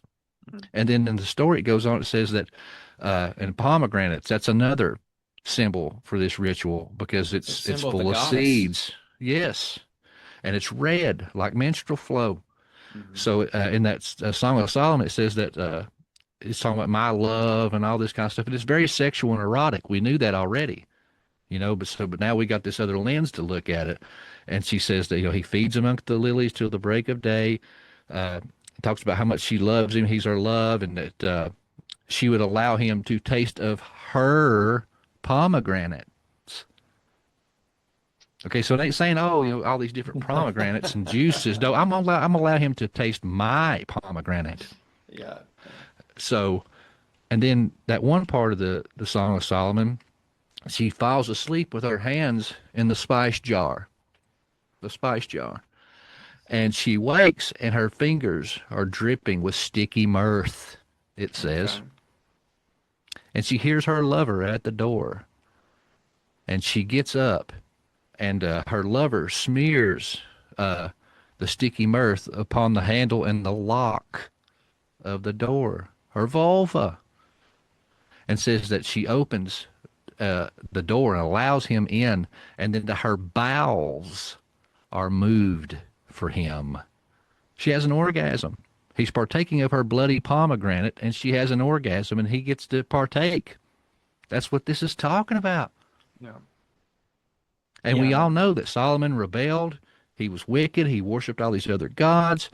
He had all these other wives and this harem of these women. Then you get this Song of Solomon. I mean, it makes sense to me. Yeah, it's for sure a sensual book, if that's even the right word for it. But yeah, the priestess card too, in the tarot deck, I think it's called the priestess card. It's the one with the goddess on it. She's got a crescent moon at her feet, if I remember correctly, but she's got a tapestry of pomegranates behind her, and the two pillars on each side, Yakin and Boaz. But the pomegranates are behind her. It symbolizes the goddess. She holding a cup? I believe so. Maybe. I don't remember. She's holding something, I think. But because I think that's what they're talking about in the book of Revelation. Because like Vlad the Impaler. She is. Yes, the great goddess often holds the cup, for sure. Well, see, I think that's a symbol of the dragon princess, like Medea from the Caucasus Mountains, right? Like Vlad the Impaler, he was another example. He was of the dragon court. But a lot of people don't know, but when you look through history, he was a prisoner of war. His father tried to rebel against the Turkish, the Muslim nations, and they took his children as hostage and said, okay, you're going to fall in line, do what we tell you to, or we're going to kill your kids. So the same thing with Solomon and his harem of dragon princesses. So Vlad grew up in the imperial house and under the guard of the Muslim people, and he grew up with Mehmed II. And Mehmed II is the one that was famous for stealing back Constantinople, because the Muslims that used to be theirs, and the Romans took it from them, and they called it the apple of their eye. And there was a prophet from Muhammad that said there would be a great king that would arise and steal back the apple, talking about Constantinople. So when Mehmed II finally got old enough and come to power, he let Vlad free to rule Romania as like a vassal king, like, hey, you're going to be the image of the king, but you're going to do what we say. And so he sent Vlad up there, and Vlad took over, and that's when he killed all those people and put them on pikes, because they had turned against his father and killed him. So he went in there first thing, he cleaned house. His father was named the Dragon. Wasn't his father's name the Dragon? Yeah, he was known as the Dragon. Yeah. But so with all that said, though, it said that Vlad the Impaler, was of the dragon court, and that he had rode the dragon. And what that meant was there was a secret mystery school like this Solomonic school for the chosen, for the right people in this dragon court to know the knowledge. And when you graduated, you were have said to have ridden the dragon. Mm-hmm. So here in Revelation, you have this scarlet whore covered in red, and she's riding a dragon, showing you that she's initiated in the mysteries, just like Vlad was. And she has this golden cup. But when you go to the Greek, like the English says a cup full of her abominations. And she's drunk off the what? The blood of the saints. But when you get into the Greek says she has this cup full of her abominations. Or I'm sorry, not her abominations, that's the English. Her porneia. So think of the ancient Jewish person or whatever, or John knew about these dragon court rituals. That was very porneic how they got their special drink. It was, So and here, that's exactly. I was when I said earlier that it was sensual, it was more like pornographic would be the word. yeah, Yeah. yeah. So you have this Medea-looking character initiated in the mysteries because she's riding the dragon and a cup of her porneia. To me, I mean, it screams all this stuff that we've been talking about today. And yeah, and the goddess, the overall goddess thread here is this is something I was talking with you about on your show when I was talking about Nama, because it's this figure. These mortal women are often associated with the goddess because of their role in facilitating this bloodline and Yes. helping this mystery school survive. So it's all these women, they become the Nama.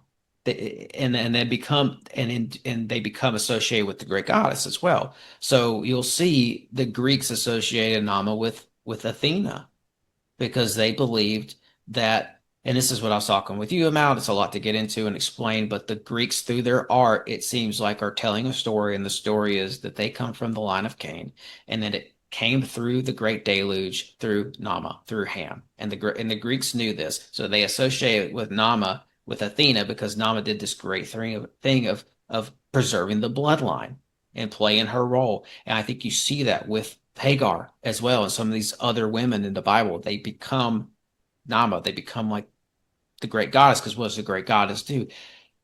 She's known to facilitate this bloodline throughout history. Yeah. Once you get into Nimrod, Ishtar and Ra, Semiramis.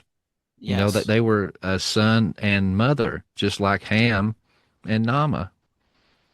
yeah, it's the same. It's a retelling of the same story. It's like they're filling this role, like they're Yeah, playing the and it's same what they role did. throughout history. I mean, they interbred with each other to try to keep that bloodline pure. Yeah. And with Hagar, it's like, okay, she's this Egyptian princess. There's a couple of these Egyptian princesses too, by the way. This is something fun I want to talk about eventually is touch on all of them. Like I'm forgetting some of the names, but definitely Hagar is one of them, and she marries the Scythians, and they become the Druids, and then they become the Merovingians, and then you get into Herodotus and Pliny, and they said that the Scythians were fair skinned and light haired, Yes. tall red hair. They used Some of them were said to use the swastika symbol and snake symbolism, and it's like, oh, this seems Yeah. like it And came their from armor the was mother's side. draconian, because they Yeah, talked about how they were scaly. And some people say, oh, maybe it's referring to their leprosy. Because even how like the Picts, the Scythians, another name for them was the Picts, Picts, which implies painted. Talking about their tattoos, they were covered in tattoos. And then the that ended dragon up being, princess. yeah, and it ended up being converted to leprechaun later. Through the etymology, it changed to leprechaun. But when you go back to the root word lepra, it's like, oh, well, that's leprosy. Maybe they had, leprosy. And this is what they were saying, pics. They were painted. It looked like these little scales all over them. But no, DeVere said, no. He said, Tattoos. the scales, he said, is their draconian armor. He said, if you look, he said, it's these scales overlapping armor. And that's what they Okay. wore. And he said, and they had tattoos. He said, but the scales, the lepra they talked about, he said, was their draconian armor. That was their, serpentine looking scaly armor that they wore. Hmm. Well, you can look it up. It's the Ice Princess, I think is what she's called. You can Google her. It's a Scythian mummy, essentially. I don't know how they mummified her or not, but she's preserved. It's a Scythian ice princess, and she's got her tattoos on her. Still, you could go back and look, and it's all historical. We find the bodies, and they have the tattoos, and they're of the line. And her tattoos were of griffins. Chimera griffins are often associated closely with dragons. They seem to represent the similar things. They put them on the same crests and symbols and all that. And you get into the seer thing. I want to touch on that again, right? Seer, this word you brought up, it's associated with Esau, right? Is it Seir? Yeah. Seer. Well, that's this. Speaking of griffins and chimeras, I kind of wanted to go down that lane a little bit because I was looking at this thing with like centaurs and satyrs, right? Because I was looking at this thing where it says Abraham and Hagar, and they produced a kid, and then there was this other person mentioned there, and this person's name is just like centaur. This person has the same name as a centaur. So somehow that got mixed in with Hagar, right? But in Greek legend, it talks about the centaurs. And then Homer mentions this Centauru or Centaura, which is the same name as this guy who's associated with Hagar. And it says he's the beast man. So I started to see that these creatures are associated with this bloodline. I wanted to ask you about it because I know you've done a lot of work on it. And I just think it's interesting too. It's like with centaurs, there's that AURS at the end, like dinosaurs, which I thought there's a chimeric quality to these things. It's like the centaurs are like the dinosaurs. They're the ones with the forelegs. But then you've got the satyrs, and they're like Pan, and they walk around on two legs. But they're both known for intermingling with this bloodline. Even in scripture, it says don't intermingle, don't go out and I guess do rituals to the goat demons. Do not have, I think in the Bible I even saw it says do not like lay with them. I don't remember how it worded it, but don't lay with the goat demons. Don't have like some sort of like ritualistic sex with them, essentially. But yeah, I wanted to ask you about that because there's satyrs, there's centaurs, there's this word seer, which is somehow connected. What is it? I found it in here. I think it's a Hebrew word for something. It means, Yes, ruddy or satyr. hairy, and some even say like the root can go back to red, Here, red, ruddy, hairy. I found the one I'm looking for. It's Isaiah 13:21 in the KJV. It describes the ruins of Babylon. And They it would says dance. the satyrs will dance there. And then there's another one in Isaiah in 34 describing the ruins of Edom. I think it's Basra in that chapter. And it says the satyr shall cry to his fellow. And then so the Hebrew for the satyr there, I think is Sair, Sair, which is hairy one or goat. And then there's another Hebrew word called serim, which is Seir. Yeah, plural. Plural. Yeah, the IEM or whatever makes it plural. Yeah. Just like the Nephilim or the Elohim. But yeah, I mean, when I was looking through that, to me, I postulated that is the line of Esau. Esau was covered in hair from head to toe. He birthed the Amalekites. We know that when Moses and his people was wandering through the wilderness, this was the people group that they first encountered. And the Rabbi Rashi talks about that they were known shapeshifters. They were sorcerers. And that's why God said, kill every man, woman, child, and animal, only with them. Because the legends were is that they were sorcerers. They could shapeshift into animals to evade capture. So God said, kill them all. And that during those wilderness wanderings, that's where you get all your rules and your laws and your regulations. And you get those. You don't get all those things unless somebody is doing those said things already. So I postulated, I'm like, it only mentions that the only encounters with other people groups that they had was the Amalekites. And we know that their name means blood lickers. We know from some of the other writings that they were sorcerers and shapeshifters. And when you get all your rules given to them, I think it's showing the practices of these people, the Amalekites, and who they are and what they did, because, that's where it says, no longer will you sacrifice to hairy goat demons. These people were feral giants covered in hair. Could have easily been what later was known as a satyr, and it says, like you said in Isaiah, the satyrs, the wild men. That's what Esau was. He was a wild man. It said, "Will dance in the desolate cities and in the wilderness." And then it says, "No longer will you sacrifice your children through the fires of Molech." They were practicing sacrifice. No longer will you drink the blood. Their name means blood lickers. No longer will you seek necromancers and sorcerers. They were necromancers and sorcerers. So I think that God's people was seeing these people, these hairy goat demons, as they called them, satyrs, wild men, whatever. And they were trying to mimic them and do the things that they were doing because they were seeing it. They were exposed to it. And God had to move in. It's like, no, no, no, you can't be doing this. And I think that's who they're talking about here. And like far as like the Minotaurs and stuff, reading DeVere's work, he actually said something that I thought was pretty enlightening. And I'm not denying the supernatural. I mean, I'm a supernaturalist. But I had never thought of it like this. But he was talking about the Scythians. This is the bloodline of this dragon court. And he talks about how they were the first in horse warfare. So they were up there in the Caucasus Mountains in Scythia, and they were known as fierce warriors, and they rode on horses.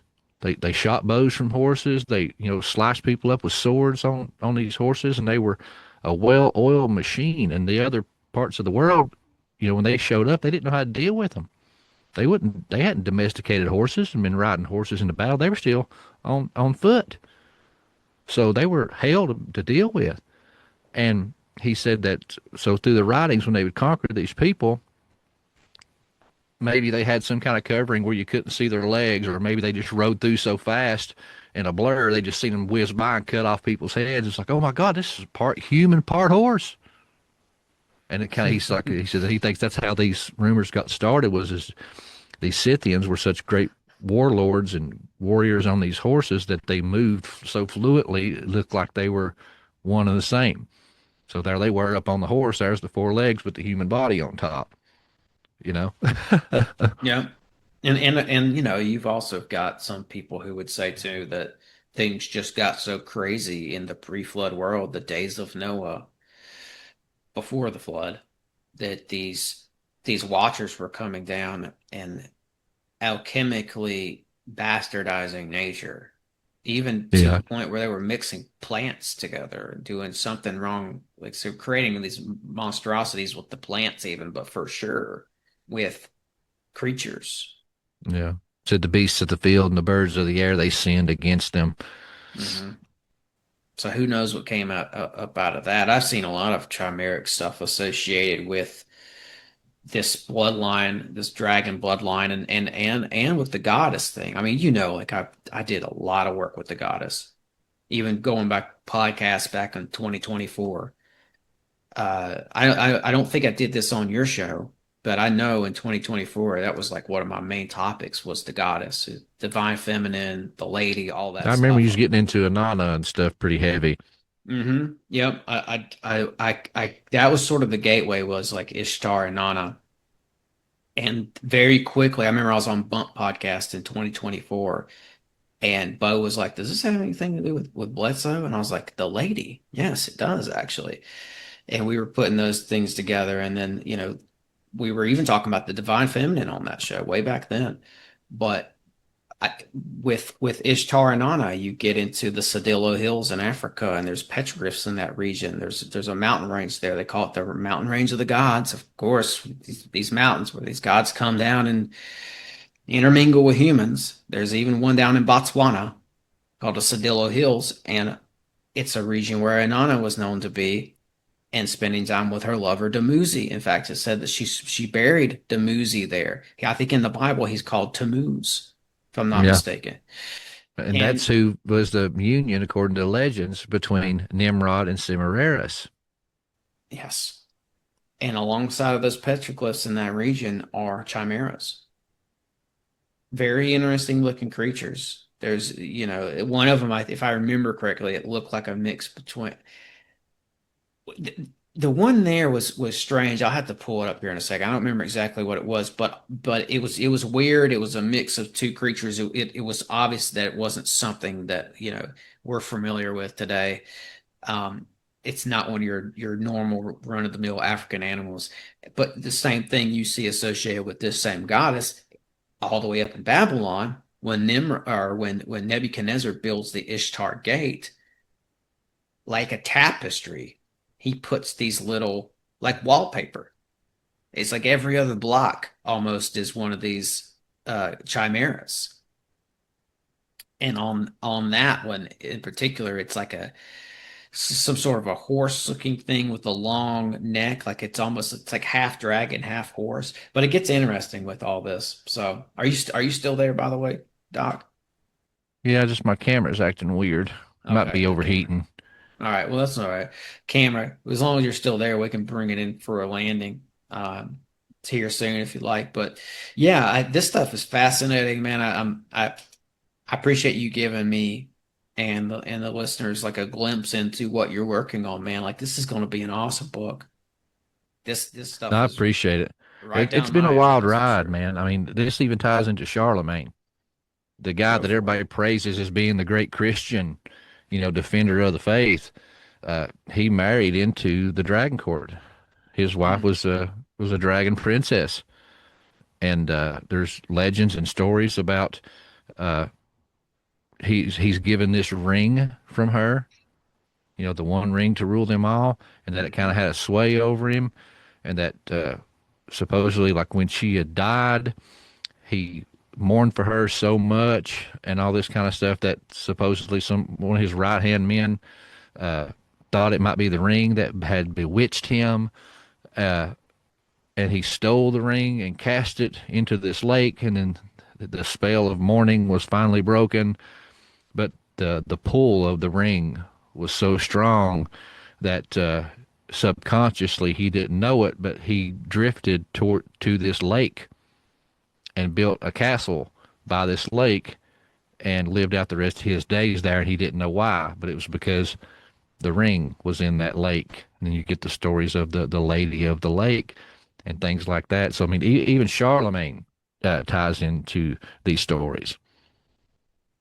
Yeah, that was the whole thing with that I was seeing when I got into that story about this lapis lazuli stone being cut from the coronet of Satan during this battle with the Archangel Michael. And it was like you brought up a great point. It's like this original, for me, it was like the original Lord of the Rings. It's like the ring falls and whoever finds it has the power.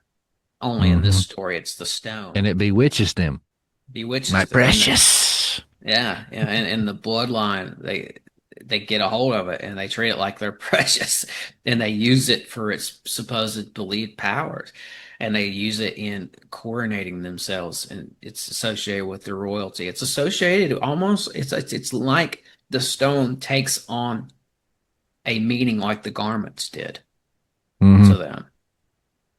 It's almost as if, I'm not saying this is the case, but it's almost as if they lost those garments that were meant for Adam and Eve anyway. They weren't even meant for this bloodline. It's almost as if they lost the garments, They substituted something. substituted something with it, and like this stone would have at some point in history became a substitution for that. Yeah, yeah. I think it's so fascinating. Queen Elizabeth, her association with this dragon stone, like man, I'd love to do more on that. And you know what? I think she and King Charles, who he and I know you know this, but King Charles traces his lineage back to Vlad the Impaler, whose father was the dragon, who started the dragon court of that era, right? Well, they also Well, trace he their wasn't the one that actually started it. It actually goes back. This was an ancient organization, and it kind of of just the like I went meant of the era. underground. Yeah, he Then the brought it back. 1600s, Yeah, Sigismund is the one that reestablished the dragon court. that's right. That's right. That's right. But that Sigismund employed Vlad's father. Hmm. That's what it was. Yeah, yeah, yeah. So Vlad's father was part of Sigismund bringing back the Dragon Court for that era, Yeah. right? Okay. Yeah. A little rusty on that one, but yeah, I remember that now. No, But it's a also, lot of info, dude. it sure It gets is. It muddy. sure It gets is. so muddy. Well, that's the fun part because you get in and you get into like these weird niche corners of these subjects, and that's where you find the gems, I think. But I was just saying, Queen Elizabeth and and Prince Charles, they trace this bloodline back to these people. She traces hers back to the Earl of Cambridge, back to Muslim Spain, 43 generations back to Fatima, which is Muhammad, the prophet's daughter. He named her after the great goddess as well, Fatima, the goddess. But I think Muhammad was possibly of Esau's line. I think he was Oh, it's a possibly strong possibility. A lot of the Muslim Edomite. nations and stuff stemmed from the union of Esau and Ishmael. Bingo. Bingo. And Sigismund, he traced it back to Melusine. He said that she was the one that came from Ireland and brought the dragon bloodline and the initiation rites of the dragon princesses, and that's where he claimed that his genealogy stemmed from.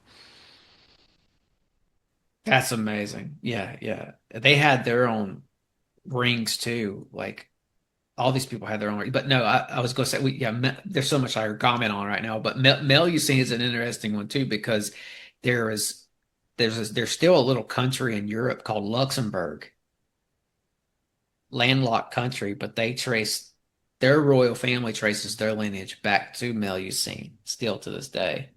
Mm-hmm. She's like a chimeric type of a Well, she's little depicted G. that way, but she was Depicted that actually a way. regular human. But Yeah, they depicted her as part mermaid because the yeah. scales they were calling back to this dragon court. And I thought about the sirens that are mentioned, I Mm-hmm. think, in the book of Enoch. Yeah, the the wives of the mothers, Watchers the wives of the watchers became were cursed to be sirens? sirens, dragon princesses, maybe. Yeah, Yeah, yeah, yeah. I just damn say good so, point. I forgot about that. That's going in the book. I'll give you a yes. shout out. Yes. I was hoping I'd get something in that book. No, that's awesome, man. No, this has been great, man. This is the type of stuff I could just keep because what's going to happen is we're going to have this conversation and then another door is going to open up for Oh you yeah. for sure because you're looking into this and I'm also looking into this very similar stuff. Another door is going to open up and we're just going to keep making these connections, man. We might have to do like another show or something, Yeah, getting like it I said, more man, if into you this. find something and you keep finding all these correlations and things that rhyme, man, there's something to it, bro. There's Oh, something there's to it. something to it. Oh, there's just Queen Elizabeth being the Druid, being in the Hagar thing, I think, and being also in Esau's. Well, Hagar would be Esau's thing, but anyway, her saying that she goes back to Muhammad and him being possibly from Esau as well. There's so many different angles you can trace this thing back. I love that stuff. But yeah, that's it, man. I think the only other thing I had a question for you would be the sort of Caucasian aspect of this. I'm gonna try to find it in my notes. There I think I heard you say that when you were looking into the garment, the Semites would depict themselves with yellow skin and red hair. Hmm. And I Well, just think that, Joseph was, yeah, yeah, that statue they found in Avaris. They found this Semite town, and it was originally known as Avaris, but then later it changed to the city of Ramses. So when you get into the Old Testament, they mentioned the city of Ramses, but that's actually Avaris, and that was a Semite civilization. What some people even point back to the Hyksos, the yeah. foreigners that came in and ruled Egypt. But I was talking to That's why I wanted to ask you David about them. Roll. The David Hyksos Roll. dynasty is something I was thinking about. But yeah, go ahead. Yeah, and so David Roll, he thinks that was Joseph's little town. Remember when He the went to famine happened, Egypt. and he brought his family with him Yeah. to survive, and his brothers and his father, everybody came to Egypt. That he said that he believes that was their town, Avaris, the Hyksos. Hyksos, Yeah. and they found this huge pyramid temple complex. It wasn't like the grand, pyramids, but it was a small pyramid temple complex, and this big old house at the center of town. He said that was obviously for someone, in the government, the ruling class. And he said inside the tomb was empty, but they found shards and pieces of this statue that was busted all to pieces. He said they started putting it together, and it was a person with yellow skin, which the Egyptians didn't paint their statues with yellow skin. That was a Semite thing. The hair was flame red. We know Esau had red hair, so maybe Jacob had red hair, or Joseph. So maybe it was like a family trait. I don't know. But either way, there was this guy, yellow skin, red hair, and he had draped over his shoulder was a coat of many colors. It was a multicolored garment across his shoulder.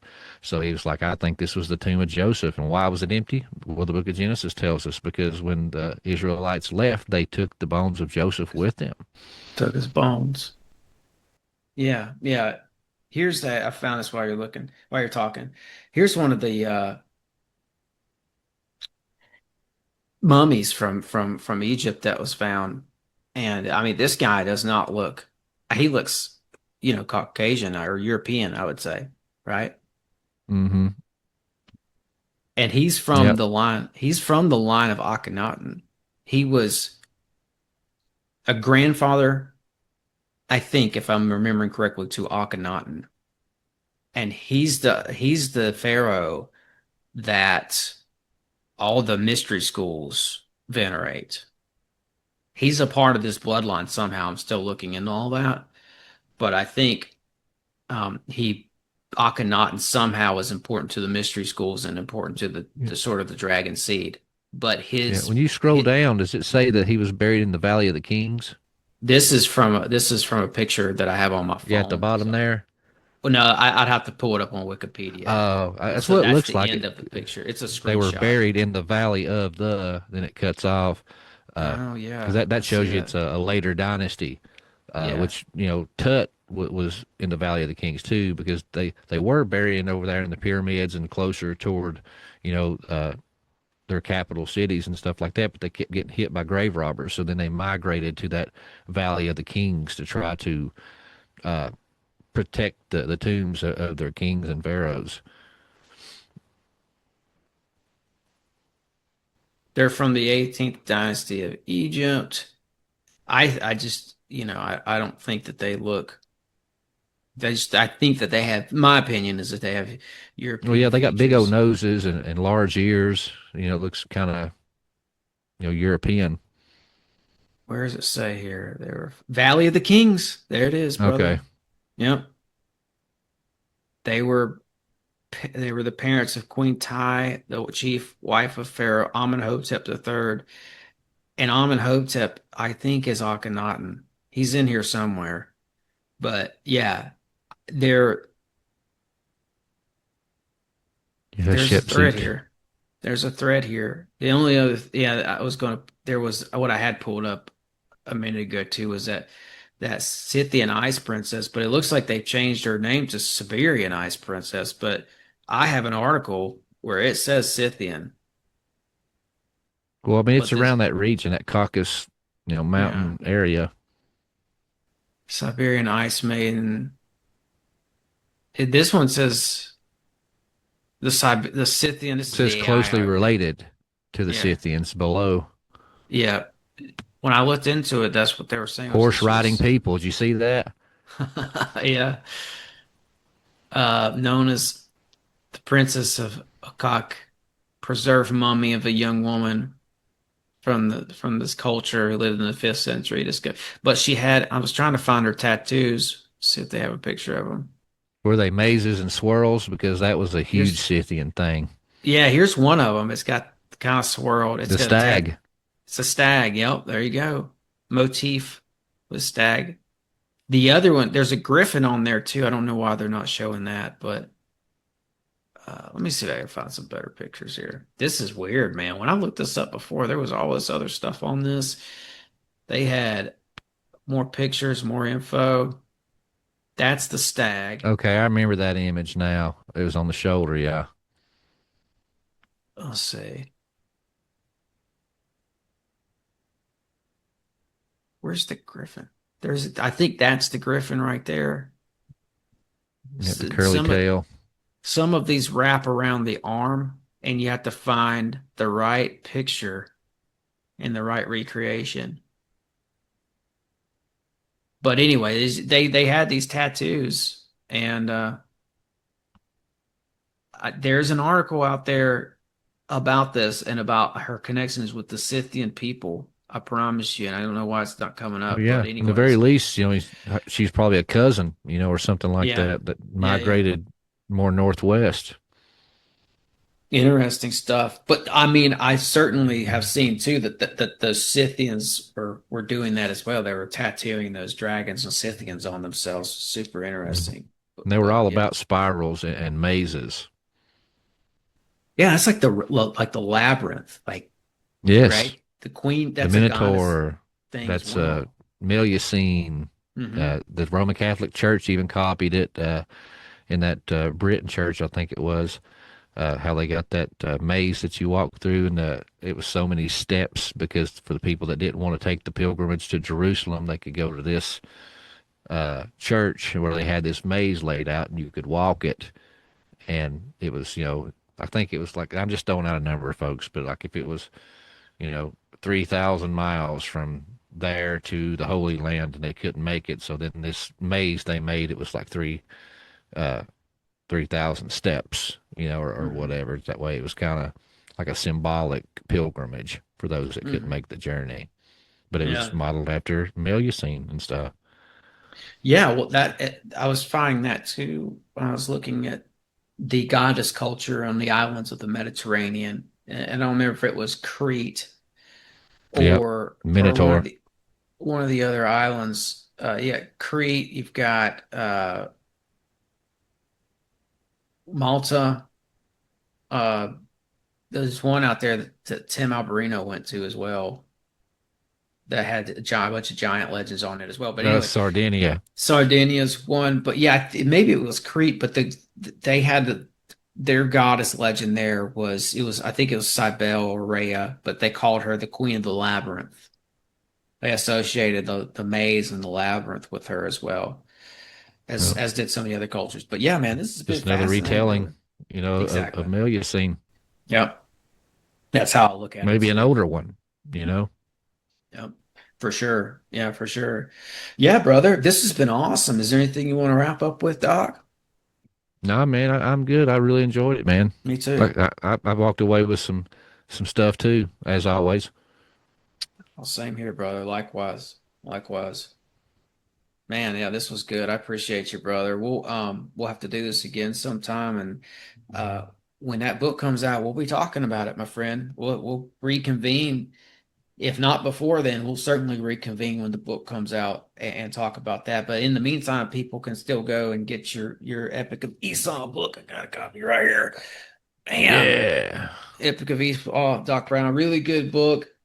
This there's a lot of stuff in here that I think explains a lot of things we hit on in this conversation, and then they go in more in depth into it, and more in depth into just scripture in general. And then I think some of the real stories that are in there that we're missing from our brothers in the pulpit, we'll say. Yeah. And that was the thing is a lot of the stuff that we kind of scratched on, except for like the Dragon Court type stuff, but all the other Right. stuff, the Bloodlines and everything else that we talked about is uh, we scratched the surface. But that's Hmm. the deep dive. If you thought that stuff that we talked about was interesting, or maybe you heard me talk about it, you're like, well, that kind of makes sense, but I just don't know. I can't trust this guy. Check out the book. I go into great detail on everything I talk about. I don't leave anything to guess. If I mention something that's in the Bible, I pull it up and I have it typed in there with the reference and where you can find it.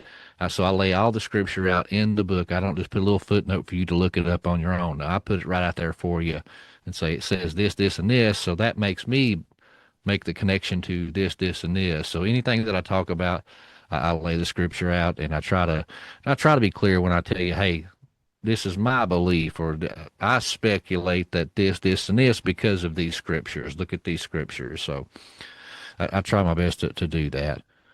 Yeah, it's well referenced, man. It's an easy read, which is great. Like it's a page turner, as they say. I really enjoyed this book. I mean, it's a good one. I hope one day you make this thing a hardcover book. That way, it lasts through the generations. I think it deserves it. I want some hair on the outside of it. I want it to be a fuzzy book. Red hair. Do a collaboration with Kim Kardashian. That's a bad joke. Be like P. Diddy on Get Him to the Greek, painting the furry wall, painting the furry book. Yeah, but yes, that's available on your website only. Furry book covers. Oh yeah, that's for All Access Pass subscribers only. There you go. That's it. Yeah, man. Well, this has been awesome. Tell everybody where they can find you, brother. Hey, man, I appreciate it. You can find me anywhere you can consume content, guys. Just search up Prometheus Lens Podcast. Website is PrometheusLensPodcast.com. You can get a signed book from me there on the website with custom bookmarks and stickers along with that, and get it signed for you. I offer a newsletter on that website. If you sign up for that, you get 30 days free of ad listening experience on Apple or Spotify. And that's a one-stop shop. You can find everything about my show and about me and events coming up and speaking engagements, all that stuff on the website. That's pretty much a one-stop shop there, man. Thank you, Tim. Of course. Check the description below for links to all Doc's stuff. We'll end it with that. It's been another enlightening conversation, another wild ride. Really enjoyed this one. I hope you did as much as I did. And as always, break the mold, conquer the realm, and thanks for listening.